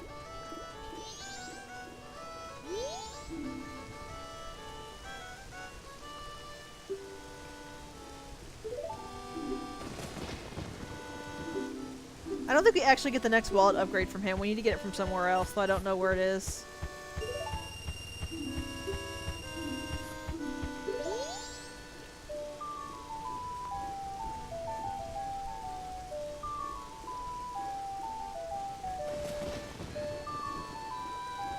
There we go. That looks better.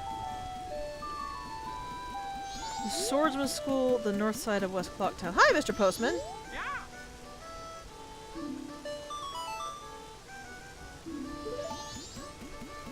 That would be this one, I think. Also, the fact that the little rupee by your rupee total changes based on what wallet you got. This is a very hippie looking dude.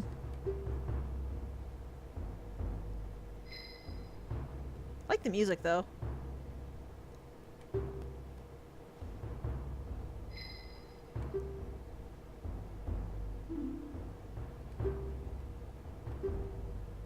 Oh, I actually need rupees to do this. Okay. I guess I shouldn't have put the rupees up.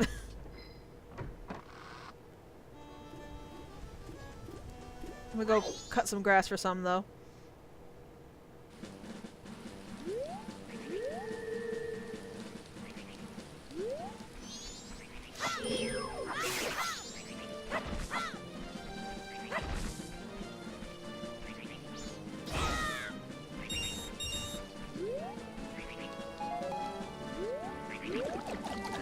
Let's see if I can do it then.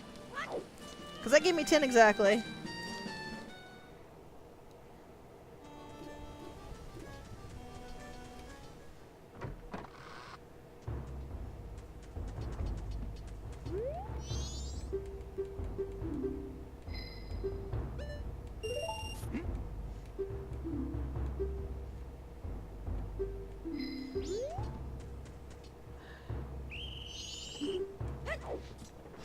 That's not what I meant to do.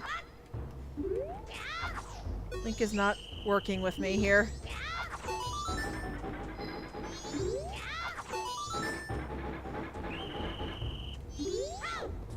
Link, please.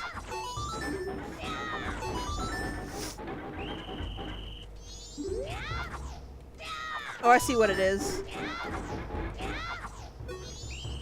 No, I didn't see what it is. Link should have completely jump slashed that one, and he didn't. And I have to go get more rupees.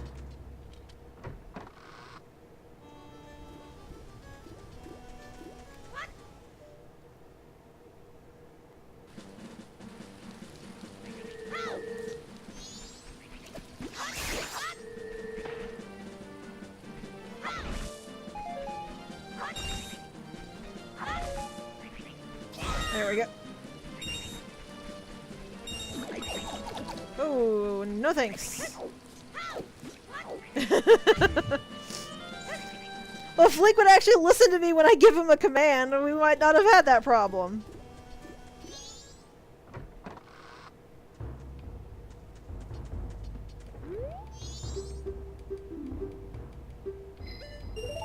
Okay, take two. Now, Link, please actually work with me here.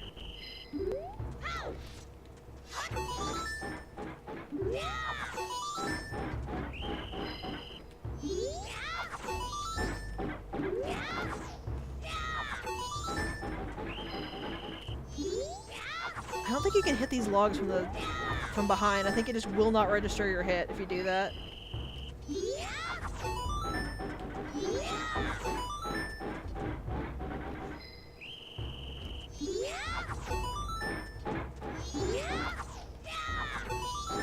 You have to make sure you put Link directly in front of it.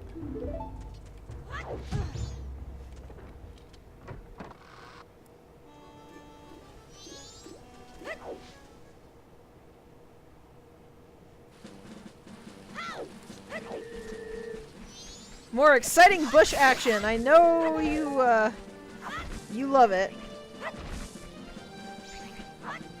And Link is not doing his... There we go. Like, Link, darling, why are you not doing the spin?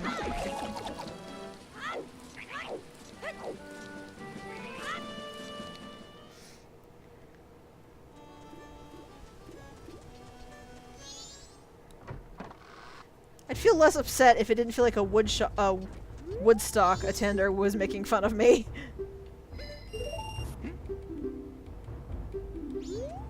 Okay.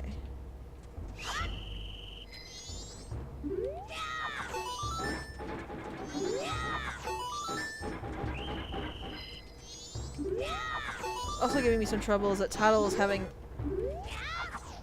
issues. Toddle, thank you, with actually locking onto this stuff. Okay.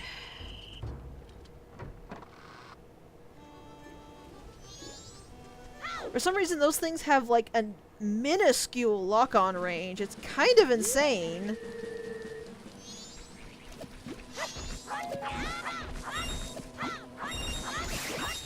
Also, you might have noticed Link was like going to the side a lot of the time there. I don't really know what was up with that. I would target it and then jump slash and he'd go like 7 inches to the left. Link, buddy, what's going on? Do you need to get your glasses?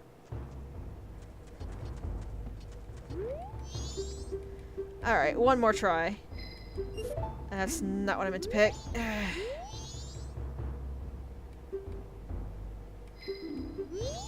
Oh, this is him teaching you how to sword. Mashed a little too good there. I will give it one more try, and if I still don't get it, I'll just get it off screen.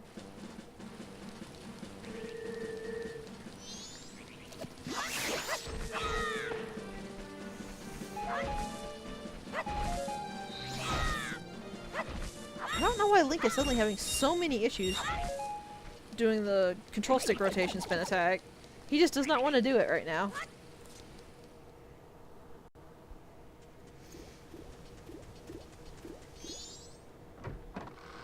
Yeah, like if I fail again, I will just get this heart piece off screen. Nobody wants to see me do this for 20 minutes straight. Okay, first of all, pick up the sword.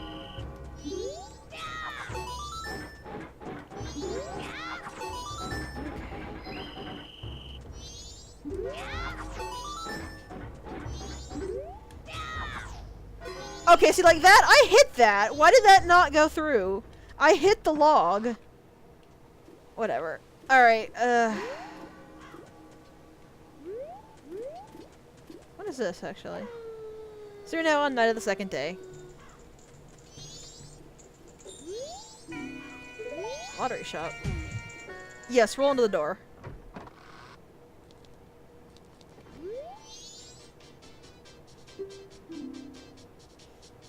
6 o'clock. Okay. I feel like there's a way to, I feel like there was a way to exploit that. The lottery shop. Considering we rewind time. Which way is south? South is probably this way. I should try that.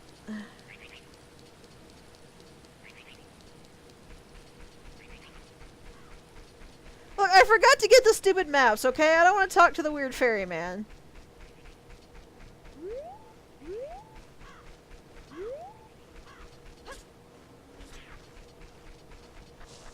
A couple patches of grass. I don't think this is what you meant, though.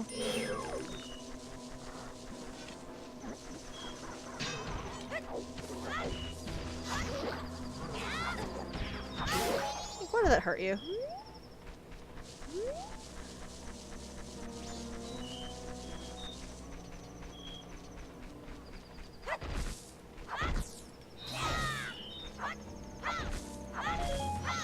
That is the ugliest bird I think I've ever seen in my life.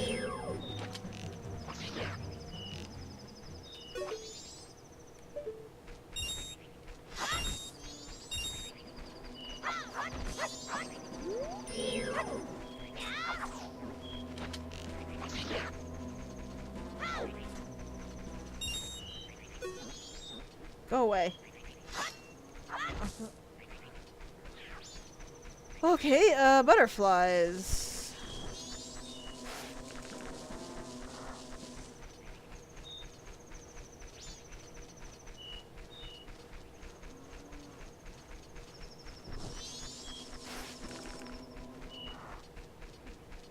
I see no butterflies.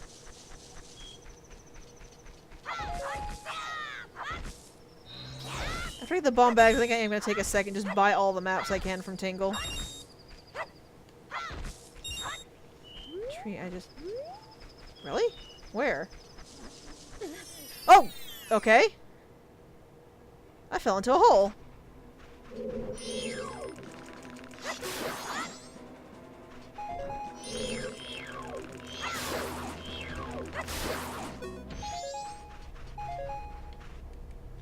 What's in here? Not bad.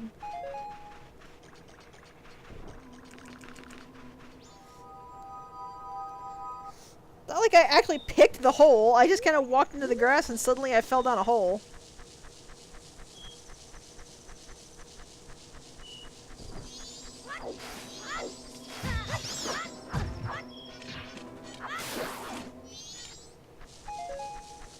What's this? Another one of your rubies. Nice. Now where is the other hole?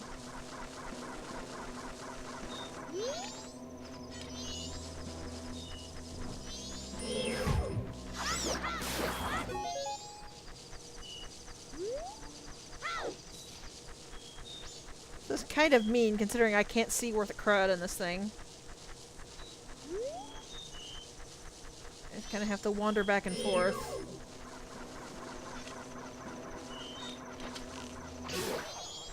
Out of my way.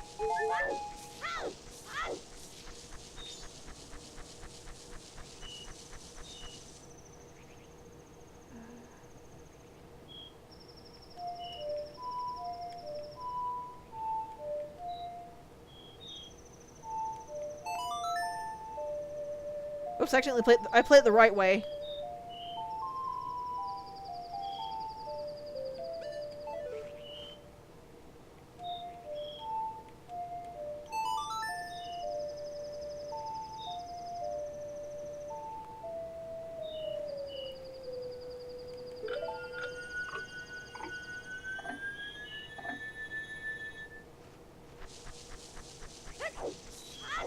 I legitimately did not see any butterflies or moths anywhere.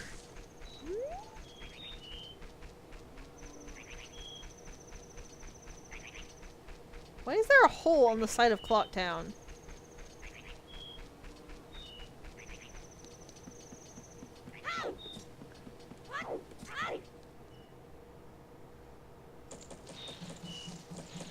Okay.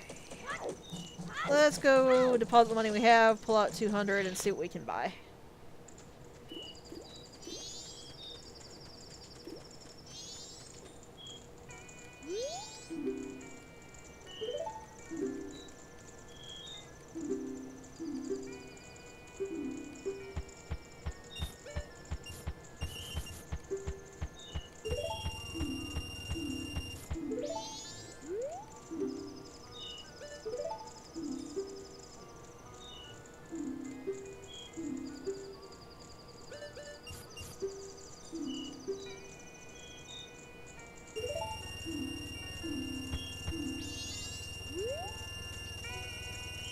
Let's see, the curiosity shop was down here.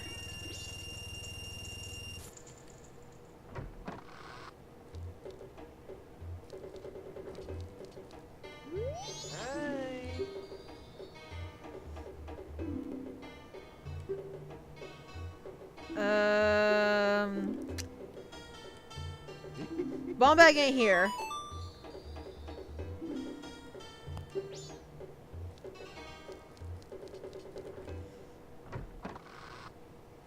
Okay, this is an annoyance.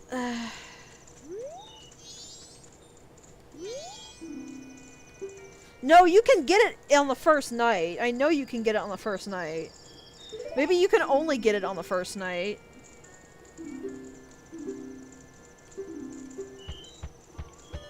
I feel like kind of dumb they make you take a charge for doing it during the night. Yes, I know. I said you can't get anything on the third night. Nobody is here on the third night. The curiosity shop guy is not here.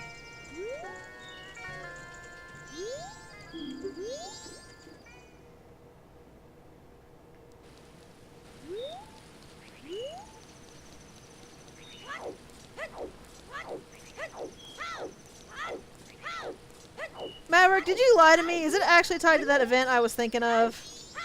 Okay,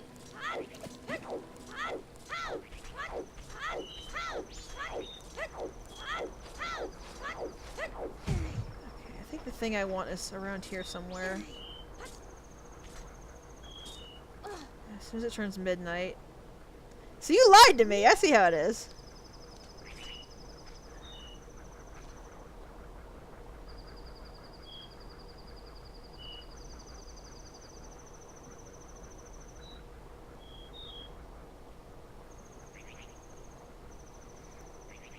Slowly turning to midnight.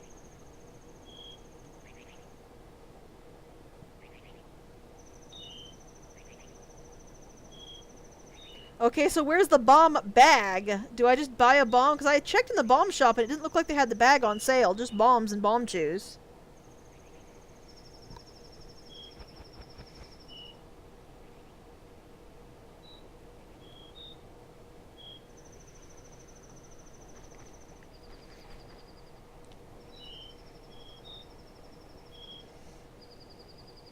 Purchase the bomb shop for 50.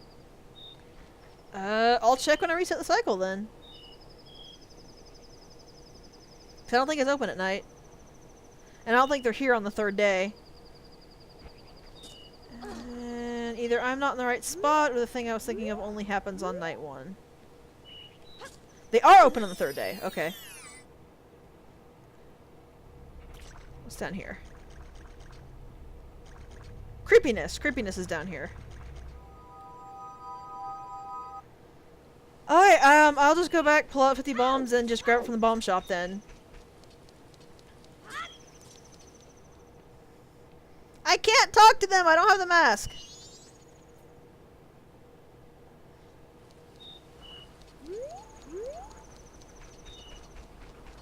There is actually one heart piece I know that I could get fairly easy, but I think I have to start that side quest. And I don't remember how.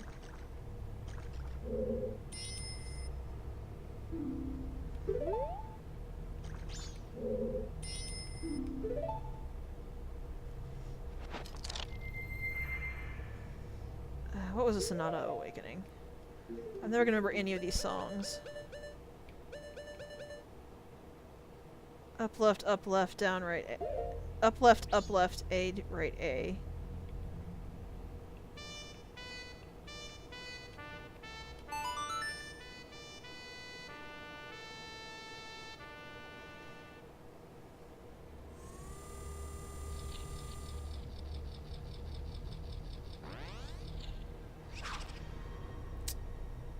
Okay.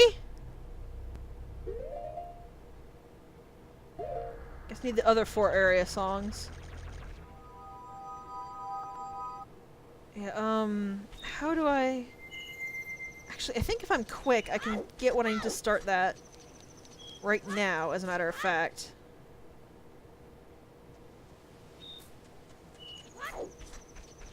I have to figure out where it actually is, though. I think it is over here.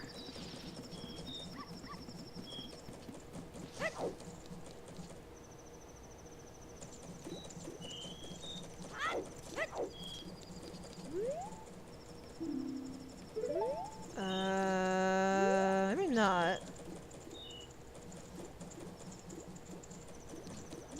Oh, I see.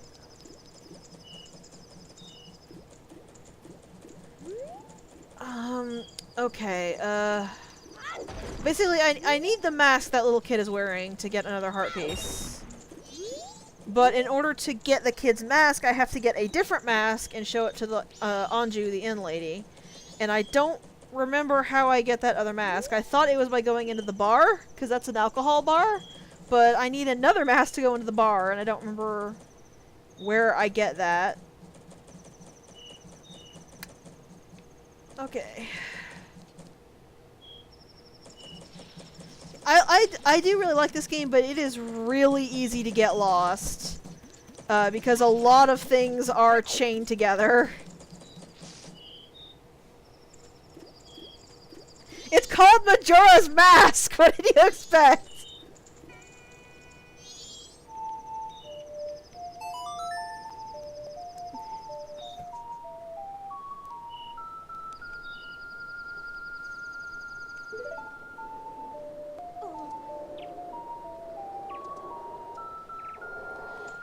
To be perfectly fair, at least nobody's getting, like, zombified.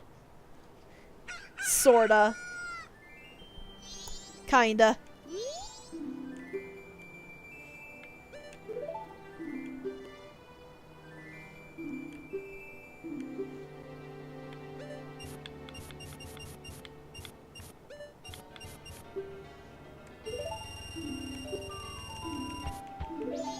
Also, once again, you can hear how frantic the song has gotten.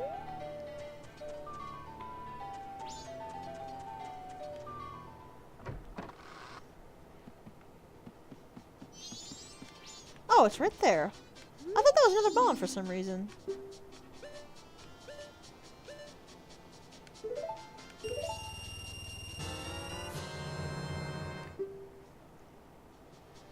Oh, that's nice of them. Okay. There's actually a trick you can do here with the bomb cheese, but I'm not going to do that because I'm going to be resetting very quickly.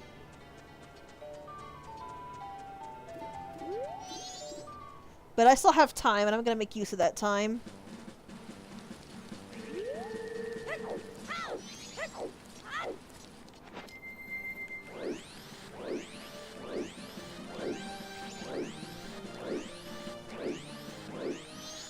Back to the snowy mountains!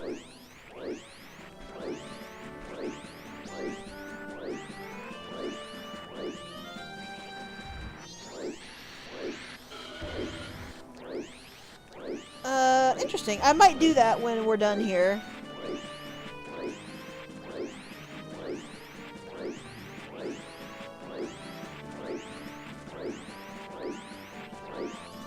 Because I'm not going into the dungeon with one day. That's not going to be a thing that's going to happen.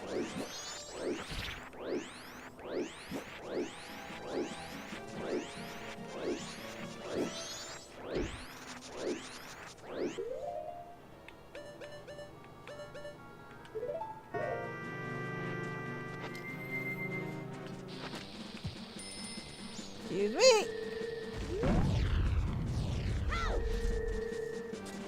I think it's dumb you need bombs to blow up a giant snowball. It's a snowball! Ooh, what's this say?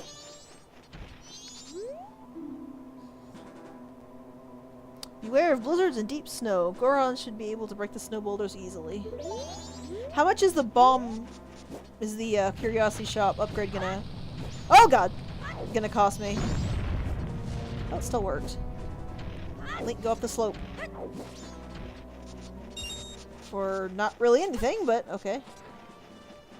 100. Okay, good. So we can actually afford that quite easily.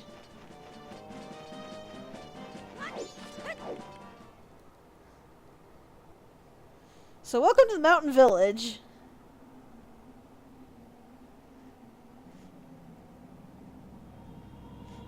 It's quite bleak. It has one of the creepier music tracks I think I've heard in a while.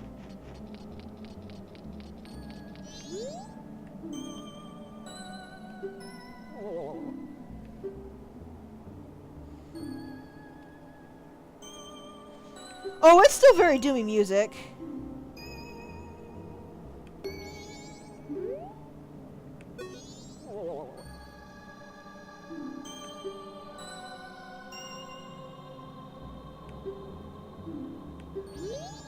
That's a fully grown Goron.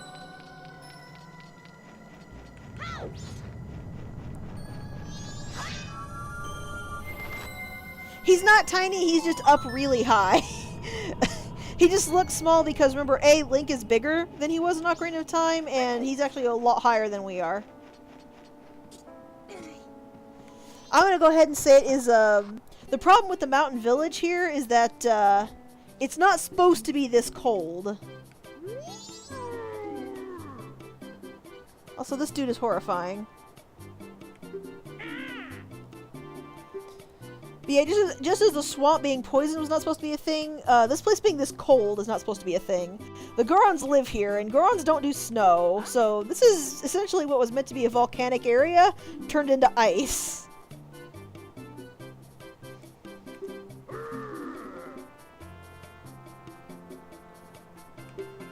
Also, yes, that man has a one-piece shirt with nipples.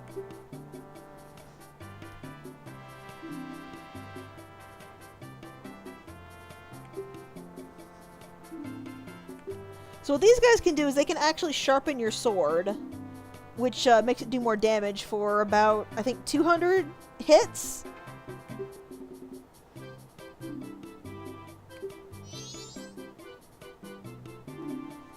After the 200 hits, it goes back to normal sharpness. Doesn't do anything to your sword otherwise, it just...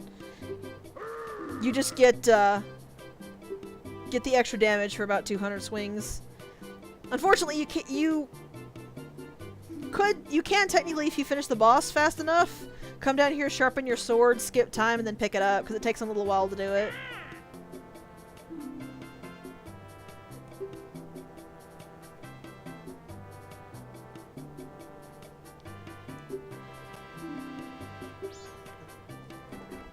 Yeah, I just came in here for the sake of coming in here for the moment. Because sharpen or not, they can't do anything for us until we can melt that forge, and there's not really anything we can do to melt the forge right now.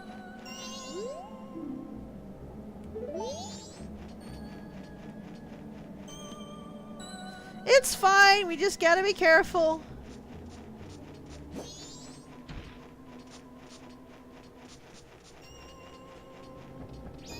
Also, Tingle is here as well.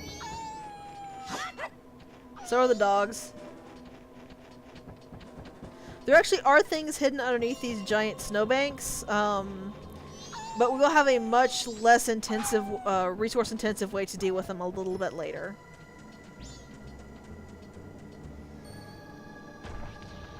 Though really, I could waste bombs on them and not care, because we're not going to be needing the bombs before reset anyway.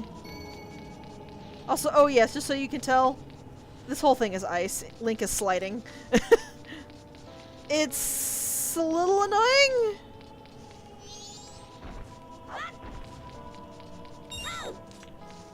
So there's another frozen over area. I wonder what that is. Ow. I actually don't mind ice physics. I mind crappy ice physics. Born powder cake shot. Oh yeah, that's gonna be the bane of my existence a little bit later. Also, hello, that's a familiar face. Hello, Mr. Owl. Yes! Your stone statues are like the best thing. I love them. I think that's one of the other reasons I don't mind the timed part of this game. Is not just the fact that you have an infinite amount of time, technically, but because the game gives you so many ways to manage your time. So yeah, see, he's telling you about the problem with the ice and snow. Also, we saw him earlier at the Woodfall Temple.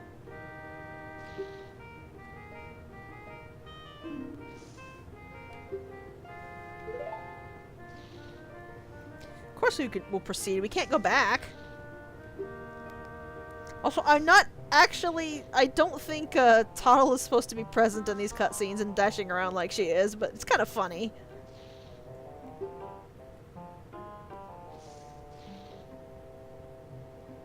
So this is actually a hint to what we're about to get.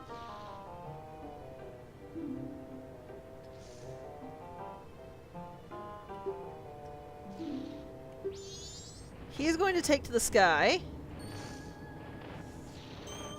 and fly over there. But you might notice something different this time. He seems to be shedding something.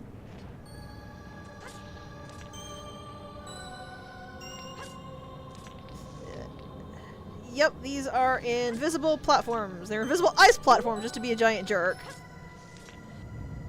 But this actually is a hint of the item we're about to get.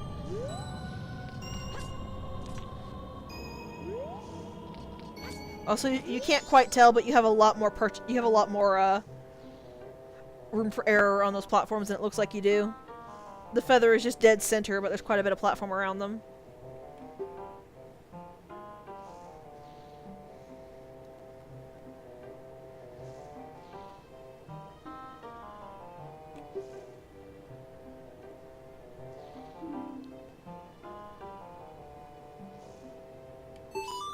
Kepora Gabora stops clipping through the wall and goes away.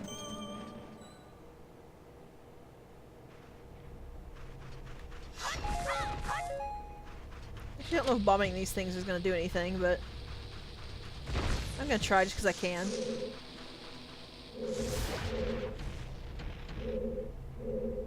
Something died!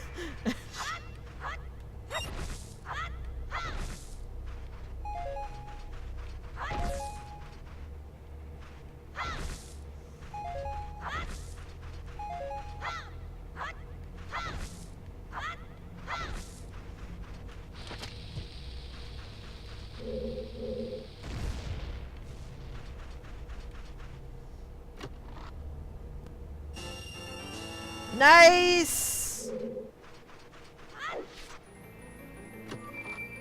So what are we getting? I actually don't blame you if you didn't guess for this, because it wasn't very big in Ocarina of Time, but we have the Lens of Truth. In Ocarina of Time, this was mostly used for the Shadow Temple. Other than that, it really didn't get much use at all. But it is actually quite vital for this specific area in the game.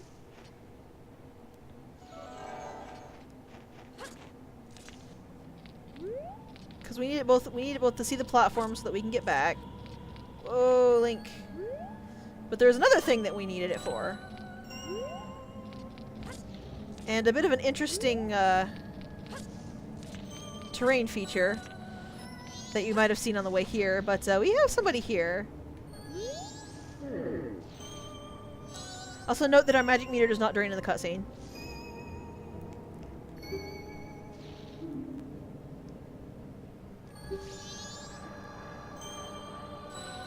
This is a ghost Goron, yes! Also, this is actually nothing like the, I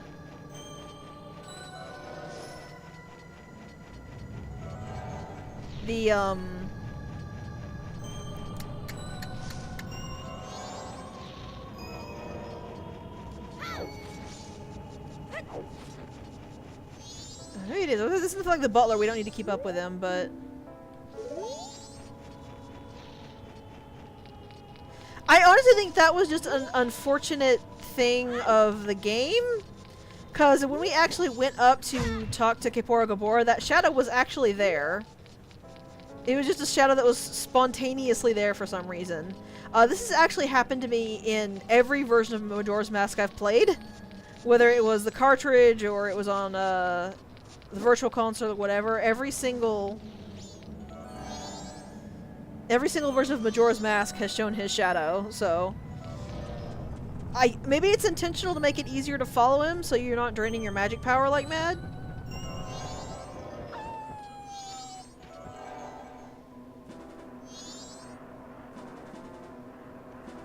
Though I am kind of annoyed you can't just trigger him and forget it, because I know where he's going. But he makes you stop every time to talk to him. Well, not every time. I wouldn't mind if he stopped inside loading when going through a loading zone, but I do think stopping outside the loading zone is a bit much. And again, if you're new and you don't know you can watch the shadow, you probably wouldn't really know where you were going, so... Makes sense. At least it doesn't stop you like every section of the bridge.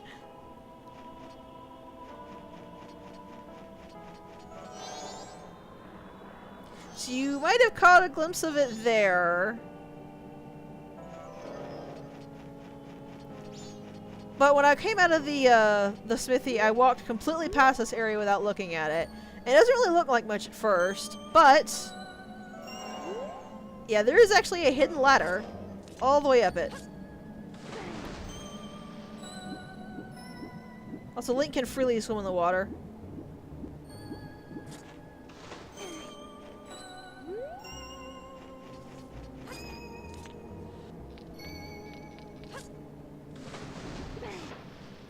I need to figure out how to jump across these. And when I say freely swim, I do mean freely swim, like... oh, these small ones are drifting around. That's what's going on. I do mean freely swim, in that, Link will not take damage in the icy water. Boy is half made of blubber, I guess. Oh! So here's the neat thing. You don't actually need the Lens of Truth to latch to the ladder. You just need it to see the ladder.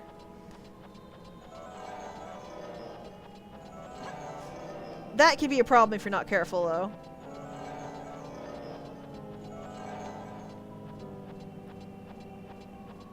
That said, unfortunately, to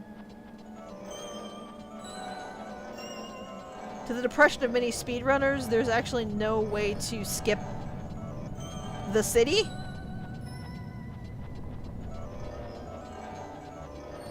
Because you actually need the Goron Ghost to be here.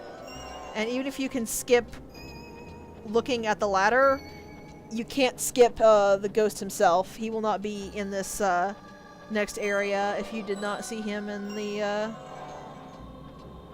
town and follow him all the way here.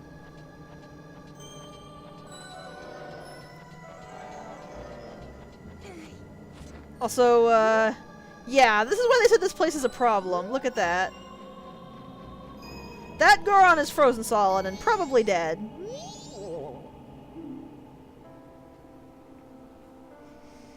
This is the part where the game starts getting kinda serious. Well, I say starts, but this is the part where the game I would say is the most grim.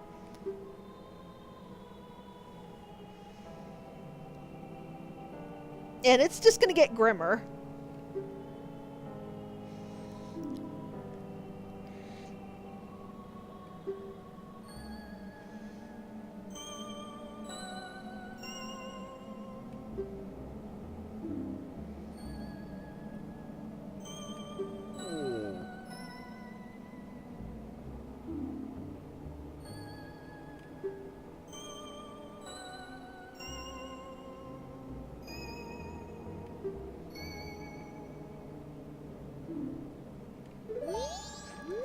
See, keep in mind, they're not just freezing to death. The girls are starving to death as well, because it's too cold for them to do anything. So these look like rupees, but you can't actually get them out of the ground. So here's the Heroes Memorial. We can actually talk to this dude now.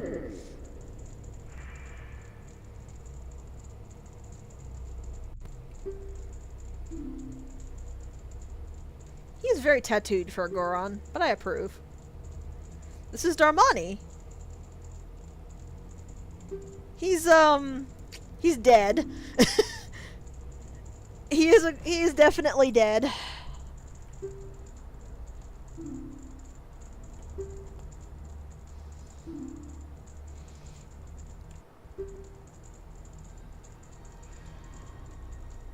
A demon, you say?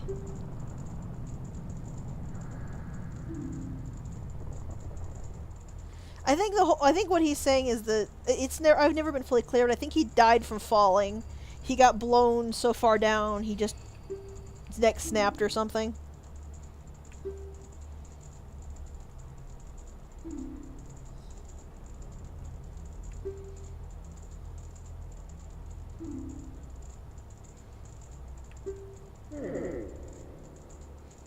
That's not something we can do, I'm afraid.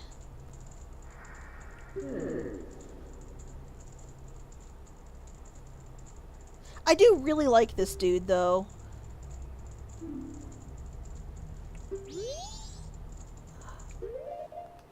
What was the actual, music?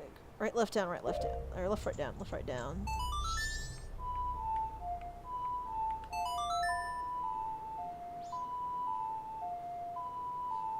Here is the first time we're using the Song of Healing on someone else.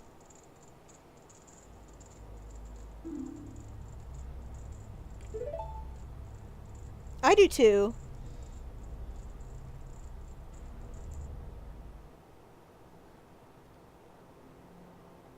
I really like the version of this that plays when they're actually seeing the vision.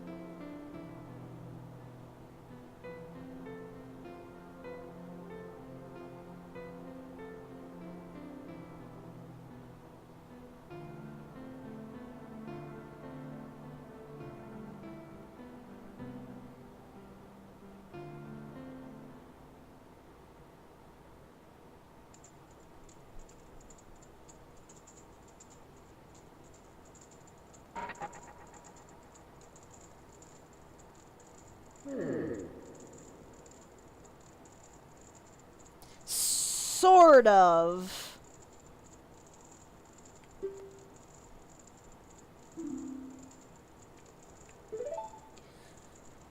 Now, what the Song of Healing does is it doesn't actually seal them into a mask. When he says he leaves his feelings, he actually means that literally.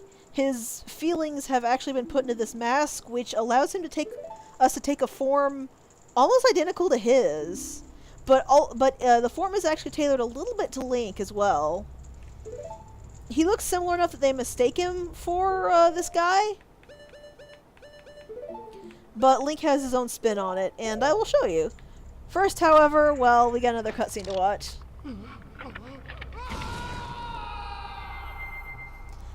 But this is the mountain transformation, which is Goron Link with a tiny little loincloth. He can actually punch. His music is actually bongos.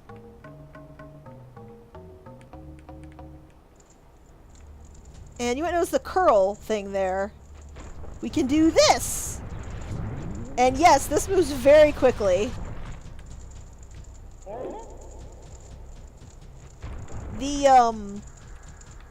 The red aura was showing us how close we are to turning spiked. And,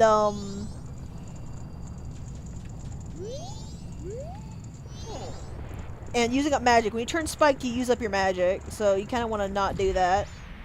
Yeah, pull his tombstone back a bit and you get the hot spring water. Which we need, because there's a Goron that is kind of dead outside, and that's not cool.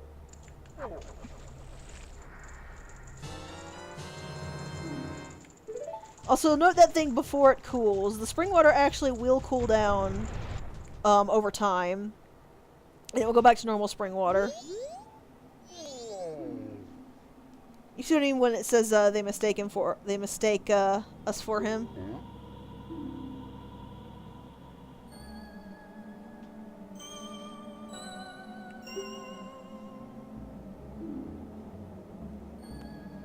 We actually are.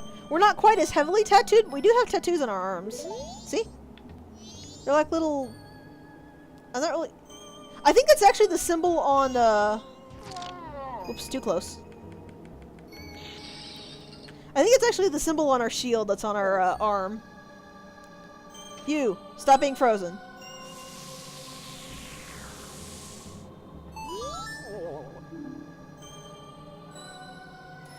So the ghosts are actually one thing of the cycle that is not reset. The ghost will never come back. Because since he was given his piece to move on to the afterlife, he's now outside of time.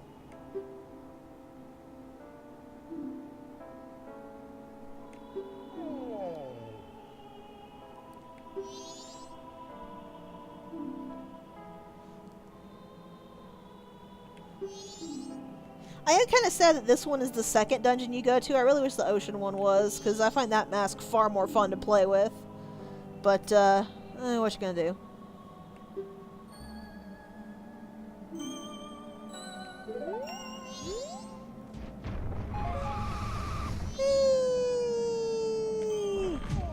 Ow. Didn't really intend to do that, but it didn't really matter either. So, when I said we had a better way of dealing with the snowballs... We can actually just break them with Goron Link if we get up enough speed and get that spikes.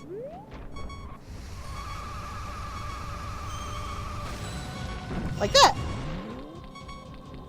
There's nothing under like half of it, so the actual merits of this is kind of so-so at best. Oh, can you actually punch them?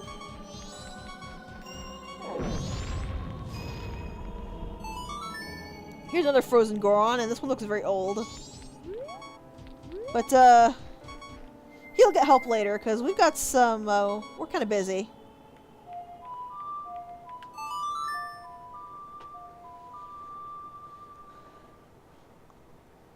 Also, I believe, Kapora Gabora is also one of the ones who is outside of time.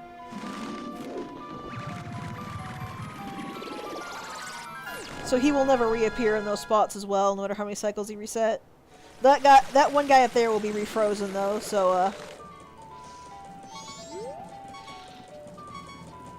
it's gonna beep annoyingly at me.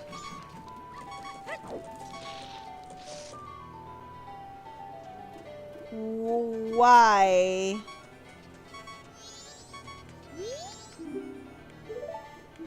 Oops, I didn't want to deposit.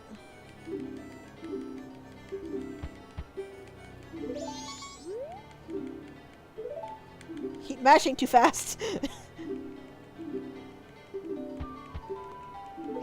Oh, can I?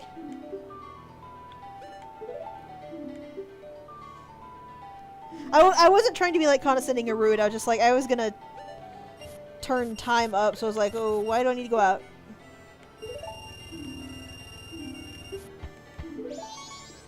Okay, so there is the 100 I'm going to need for,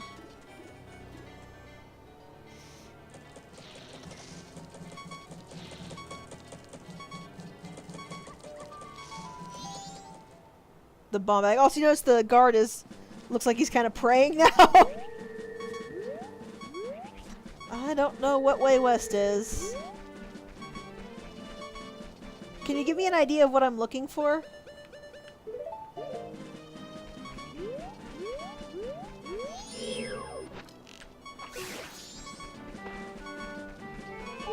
Okay, the beeping can stop now.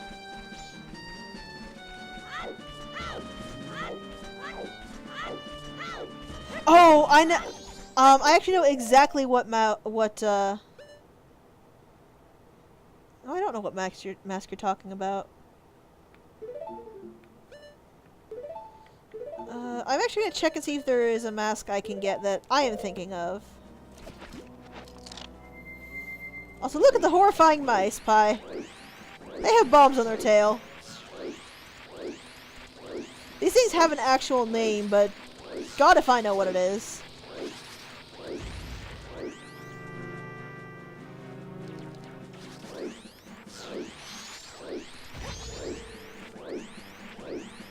Okay, I'm not gonna deal with this right now. The mask I was after wasn't even that good of a mask. Okay, so where do we find Epona? I do not for the life... Well, I know it's not the right way. I was gonna get a different mask there. Because there's a mask I can get in the canyon now that I have the Lens of Truth.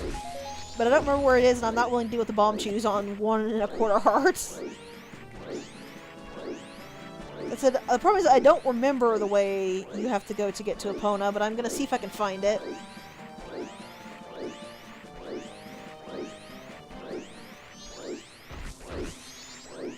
Hearts! I saw hearts!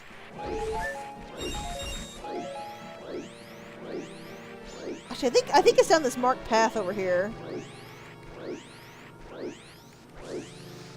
Also, yeah, technically the Goron is better on a straightaway, but it would be draining my magic constantly, so I prefer this.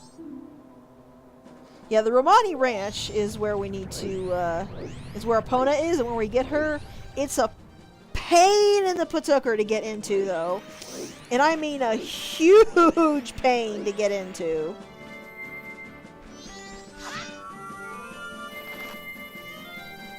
There's another owl statue.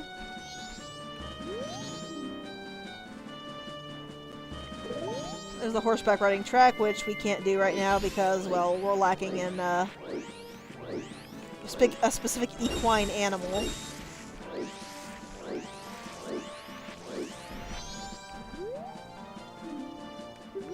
So if you come here on the first day, this is blocked by a giant boulder. You cannot actually get into Romani Ranch at all.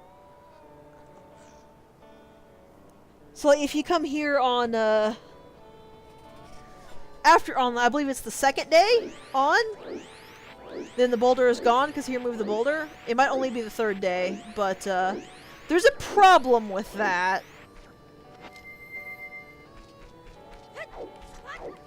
Okay, it's the third day that it becomes unblocked. But there's a major problem with that, which I will show you in a second. There's Epona. They have completely fenced her in a tiny area that's actually quite cruel. These people are horrible ranchers. Also, one thing I hate is you can't tell the lady who runs the place, "That's my horse, can you please give it back to me?" And get your horse back. You have to go through a really stupid thing. So this is the girl that teaches us Epona's song again. She's, there's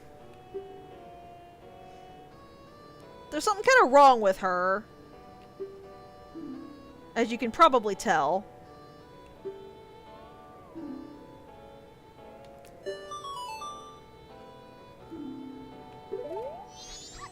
She's kind of not really there. And there's kind of nothing we can do with her. So I don't know why this is called Mama's house. I believe if we go up here...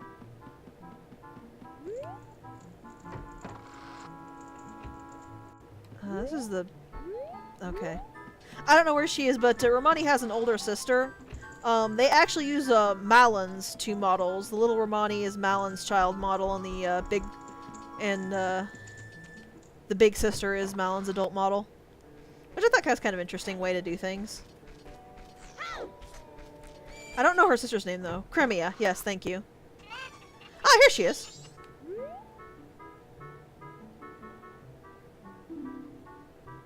She's kind of freaking out that Romani is sort of lobotomized.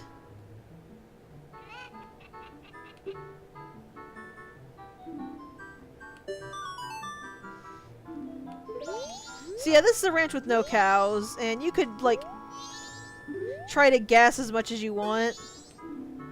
But I'm just gonna flat out tell you, aliens. Aliens come on, I think, the first or second night. They kidnap all the cows, they kidnap Romani, they lobotomize her and drop her back down. And that's why getting here on the third day is too late. Because by that time, Romani's just completely brain dead. First night, thank you. So basically, in order to get Epona back, you have to find a way to get here before the first night. Which involves a pain in the butt thing you have to do after you beat the Goron. The Goron dungeon. Yep, remember how I mentioned this was going to come into play in a little bit? Look at all these baby chickies, ain't they cute? This is a very scary dude. But he's the one who's raising all these chicks.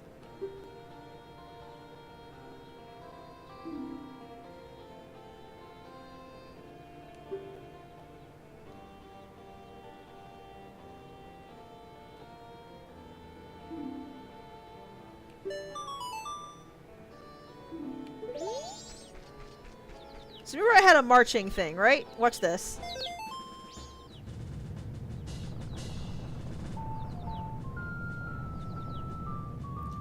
Also, for maximum cuteness, let me tell you about something fun. If you talk to Crimea when I believe you saved Romani from the aliens, I don't know what night it is or where you talk to her, but if you do talk to her, she mentions that she is going to get Romani completely drunk, so that her sister is totally passed out for when the moon falls and won't feel any pain when they all die. Isn't that cheery?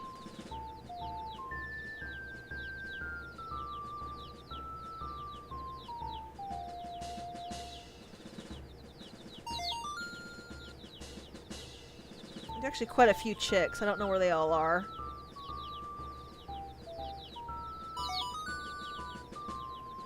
Fortunately, Link moves a little bit slower, like this, and I have to keep the B button held or they'll just all scatter. There's one. Hey, baby. I didn't say that the drink wasn't awesome, I just said wasn't that cheery that the older sister is having to, drug her younger sister to avoid her, feeling pain when, the end of the world comes.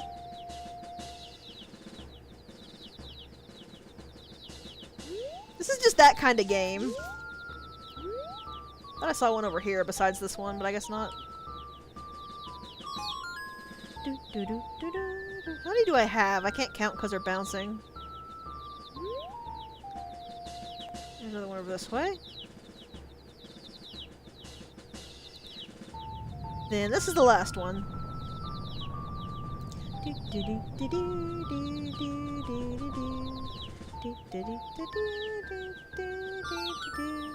Now that I have them, they're all turning into adults.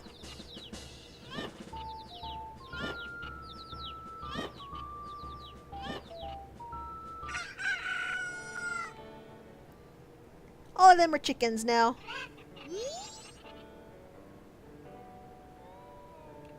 Also, why do you have 10 roosters? I thought this was a heart piece.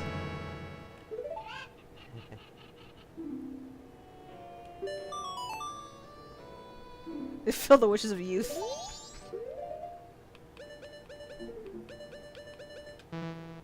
Alright, actually, you have to actually take it off to, replace it. So what does the bunny hood do? Makes you run really fast! This is actually one of the best masks, because you can just noom all over.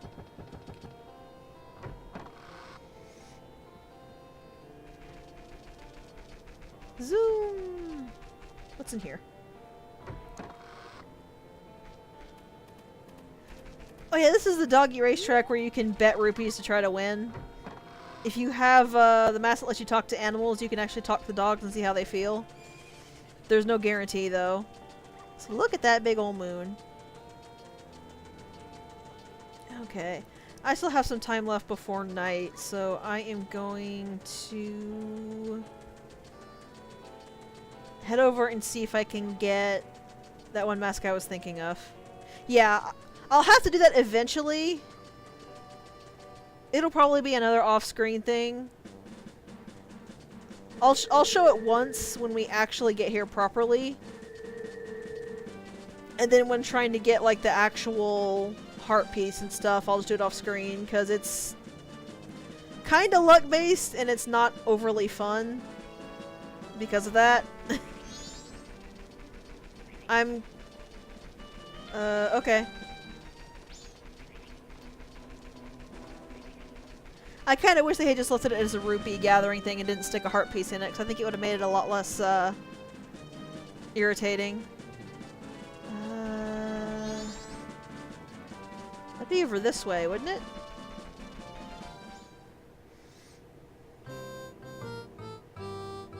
Also, you might recognize this dude.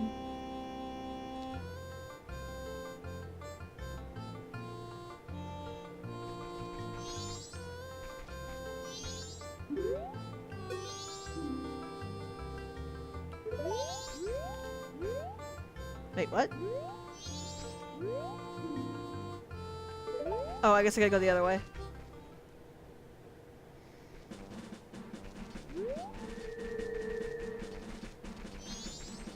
I don't know why I didn't think this was the rain. I don't know why I thought this was a swamp entrance. Yeah, these guys are, use Inigo's model from, Lon Lon Ranch.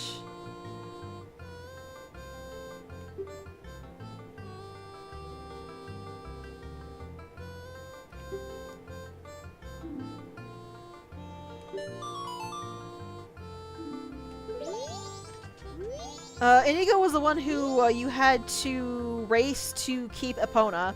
He's the one who kicked out Malon's father and was gonna sell Epona to Ganondorf.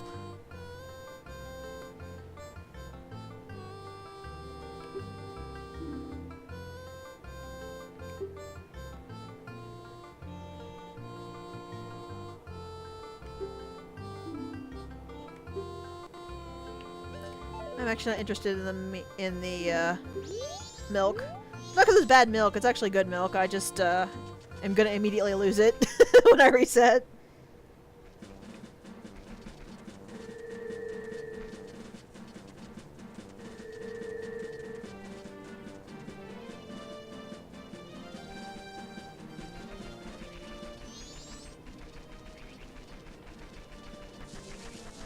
Oh, is it? I thought they just sold you the Romani milk at a markup.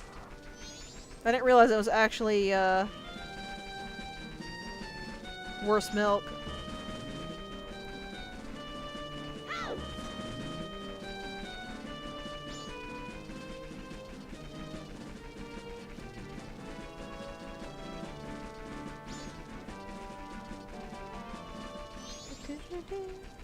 Bomb Cheese can't catch me now!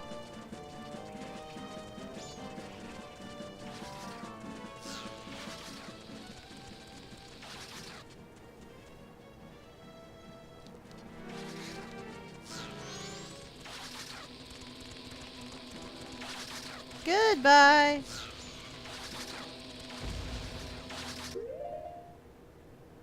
Oh, I don't think I can actually get in here without, Pona as well.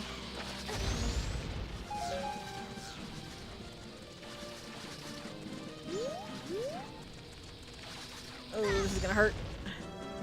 I think you genuinely have to do that awful, awful side quest to get anywhere. And that's not blowing it up, so whatever.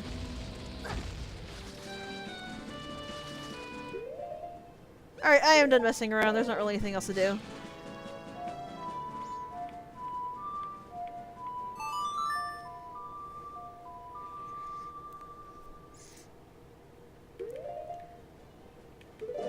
It's probably not as bad as I'm making it out to be, but I've always hated it.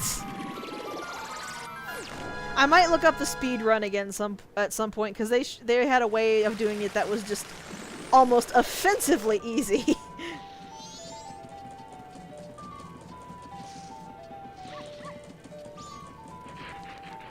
Oh, neat.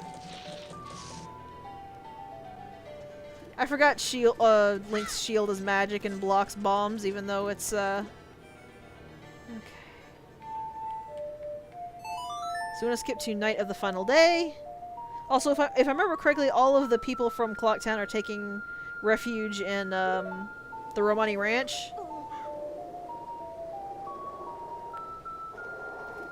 So you can actually go find them if you go there.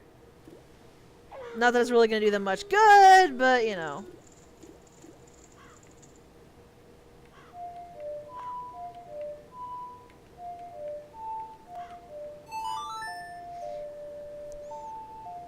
And we want to return the flow of time back to normal. Because we're going to be waiting. And we want it to go as fast as possible.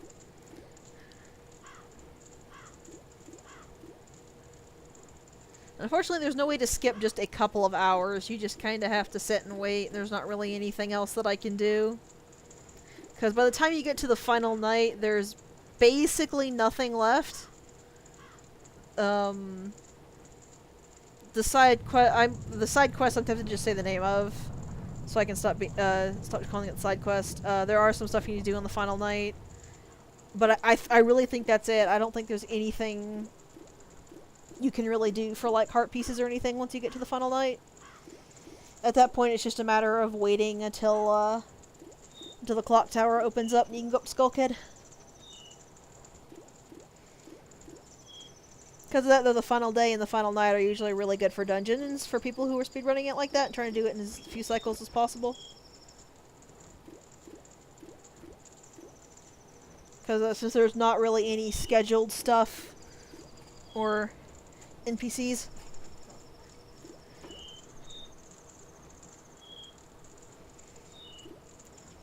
Yeah, it was partly that, and partly I'm not even sure if I have the name of it right, but I believe it's called the Cafe side quest.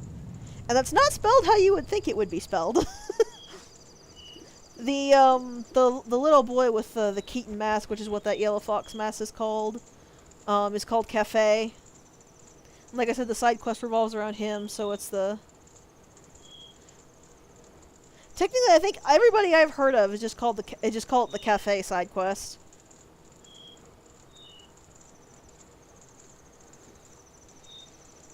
Because there's a lot more than reuniting the kid with her. So there's a reason, like, people hate Cafe.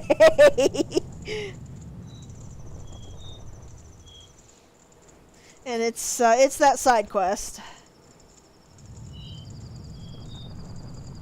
What I'll probably end up doing is that, yeah, pretty much.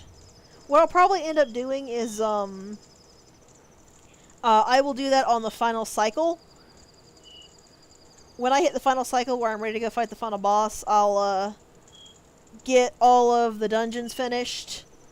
I'll work on Cafe's side quest. And I'll finish up the side quest in that cycle and get the last mask, and I'll just run up and go punch Skull Kid in the face. Since you have to burn it all the way to the final 6 hours of the cycle in order to finish the side quest anyway, it seems like the best way to do it is just to do it as your absolute last thing you do in the game before you go to the final dungeon area. Alright, do you have what I want? It's a bunny hood, you weirdo.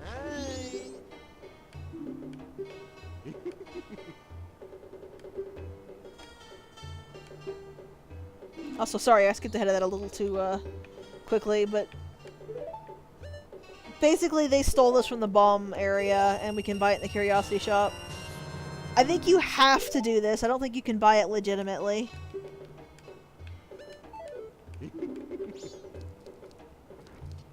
Alright.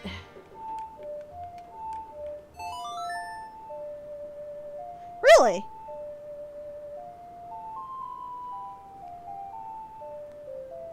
Meh. 10 less rupees isn't worth it. So that's actually tied to the event I was talking about. And the first night there is an event in the laundry pool area where that bag is stolen. Yeah, that.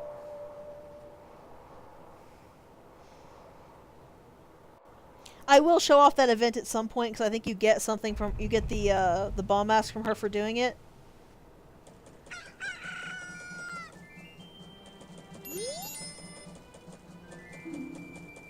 Also, thank you for that, Toddle.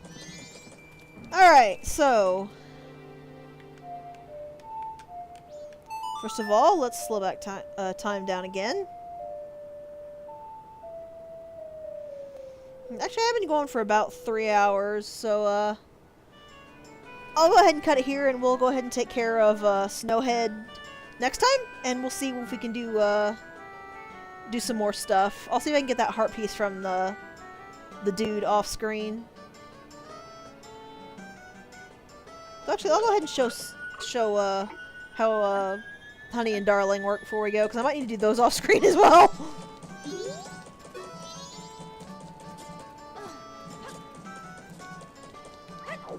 I don't hate the minigames in this game. I think they're quite fun sometimes.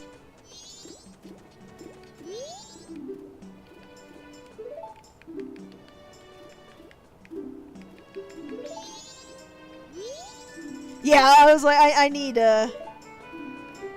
rupees to play it. Let's see, I'm just gonna go ahead and take 60, because I think I win rupees from them, I don't remember. Like, if I pick the prize, I think I win rupees if I try again, so... We're just gonna go ahead and show off everything that Clocktown has to offer, and then, I can do all of the grinding of it off screen so that nobody has to sit here for an hour and a half watching me flail at aiming controls. So first let's show off the shooting gallery.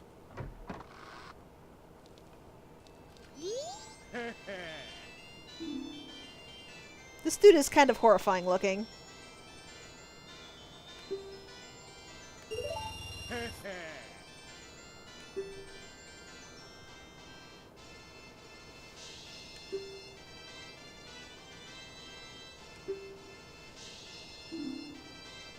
This one has a time limit instead of an arrow limit, which is kind of nice.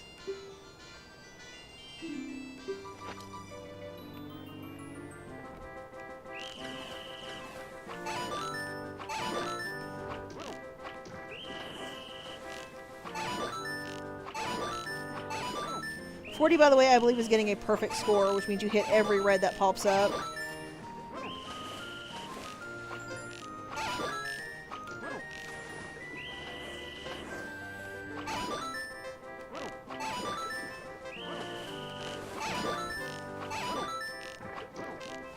Which, as you can tell, is a lot easier said than done.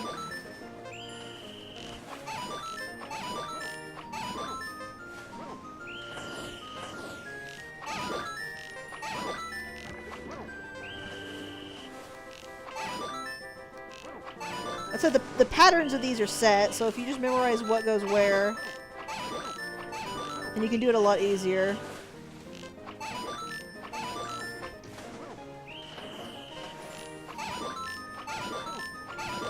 Maybe you don't need to do it perfect.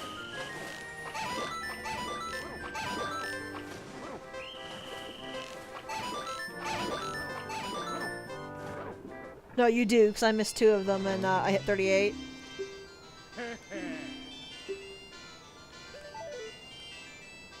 Hey, you don't even get rupees for getting a close to the high score, like you would in Ocarina of Time. It's rude.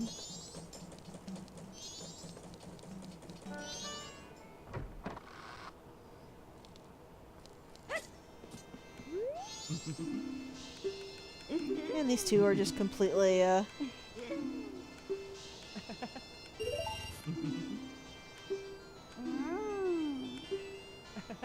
So basically I need to hit these targets on the wall with bomb chews while they're dancing, but they're causing this thing to rotate. Which, as you can guess, makes this a little harder than it would, seem at first.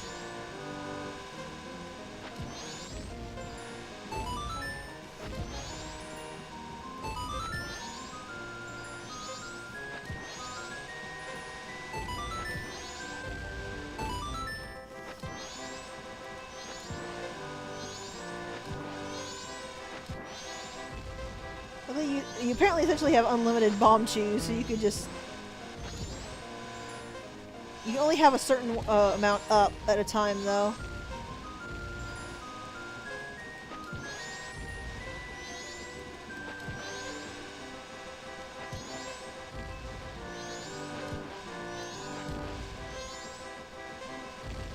Like I said, a lot harder than it looks.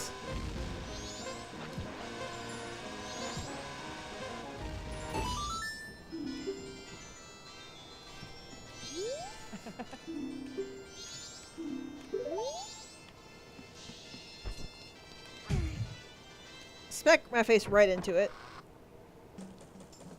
So I'm going to go ahead and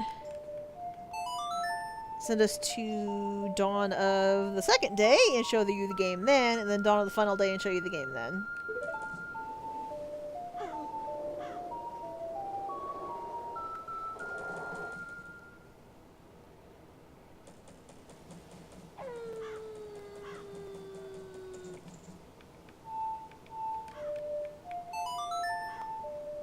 I do like the fact that it lets you skip in 6-hour segments, but I wish there was like a Song of Triple Time that let you skip in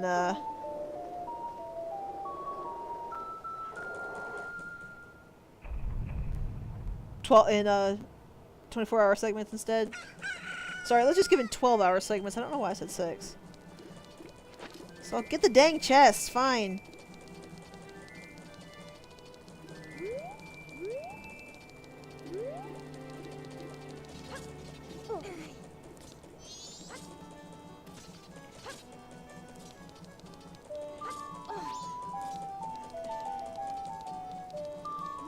There you are. There is apparently a way you can get up there from like the very first cycle, but I have no idea what it is. So let's see Honey and Darling's second game. This one you actually got an inkling of because we came in here before, because there are bomb baskets here.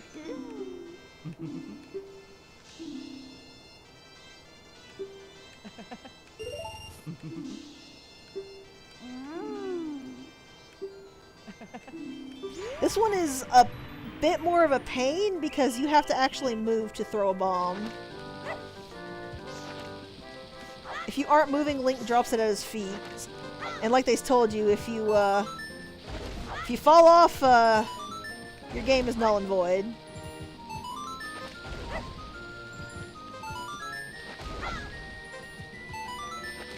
Looks like I'm actually doing pretty decently at this one.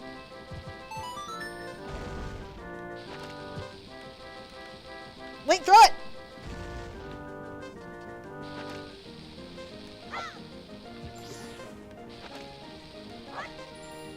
Or I was.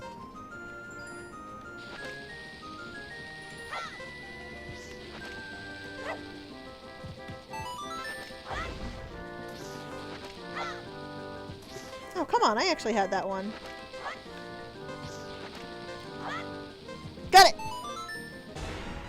That one I actually finished! So that one I don't actually need to grind. So I think you can only get one reward from them. That's not the reward I thought I was going to get, but... okay. I think you have to beat all 3 games that Honey and Darling have to get their heart piece.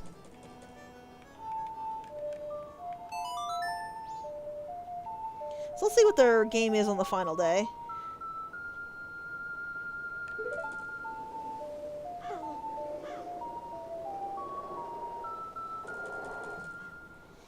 Yeah, that silver rupee chest can be gotten every cycle. Like I said before, there is no overall time limit in this game. You could do it in 5 cycles or 500 cycles, and the game would not care. So if you want to build money fast, you can just get that, deposit it, reset, get that, deposit it, reset as many times as you like. Which is a nice way to do it, I will actually have to admit.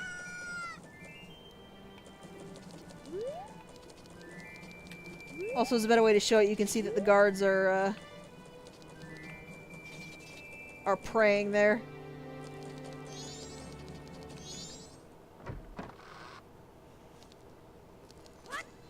I will show the treasure chest game as well if I can figure out where that is. That one's actually very easy to cheese, though.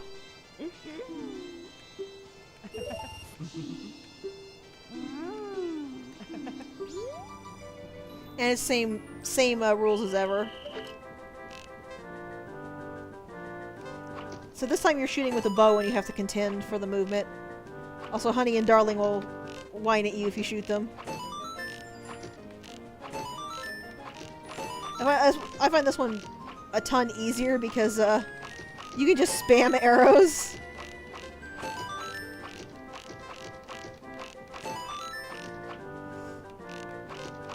To hit the targets.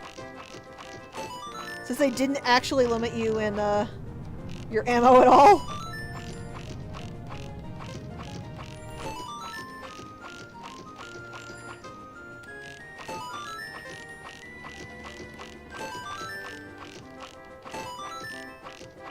Just spam arrows until you hit all the targets.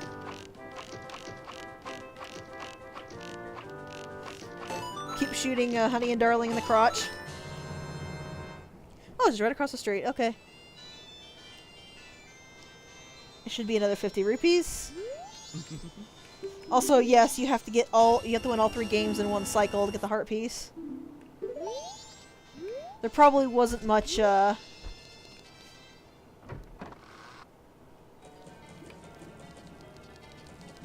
right here.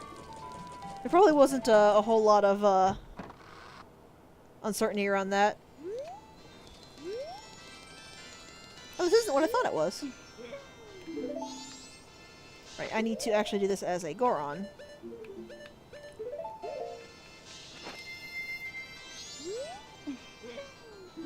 Also, she is very flirty.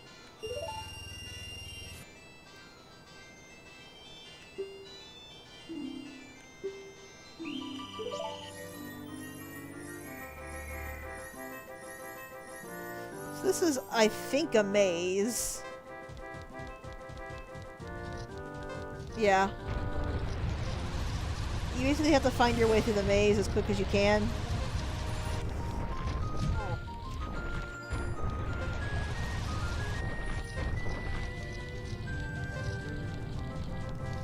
Which doesn't help because camera.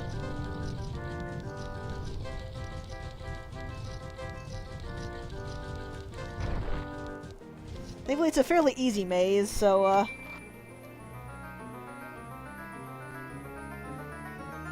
here's Goron Link's chest opening thing. And I got a piece of heart. I believe every one of your forms can do the game and win something different, but I'm not totally certain on that.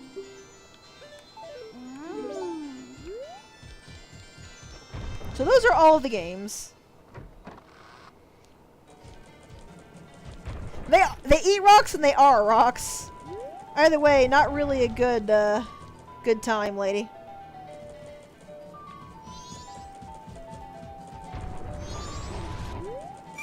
Oh, so yeah, the dog doesn't like the Goron.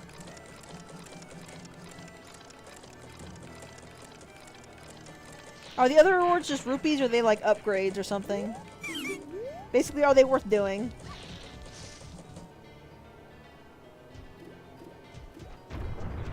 Also, the fun part about this dude is he has such a bad memory. He will just check your stamp, regardless of what form you're in.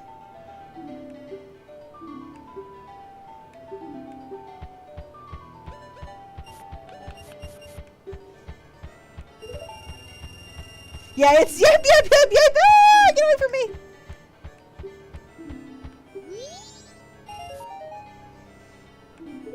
blue ruby for 200.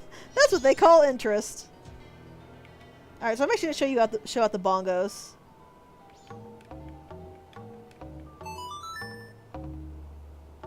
I think I put it backwards again. No, I didn't.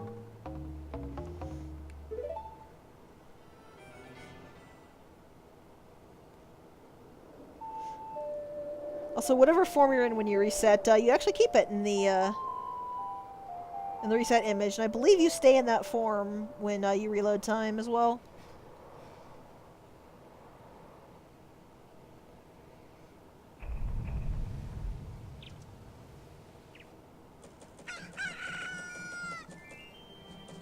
Yep, you do.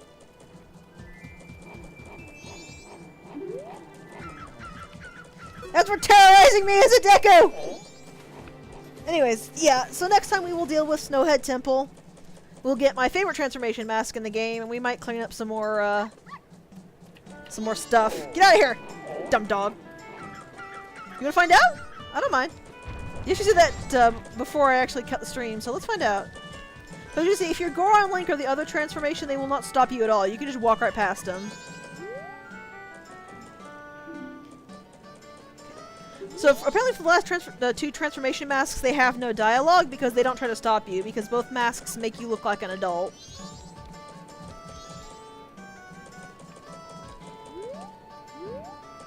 Yeah. Next time we'll do more things.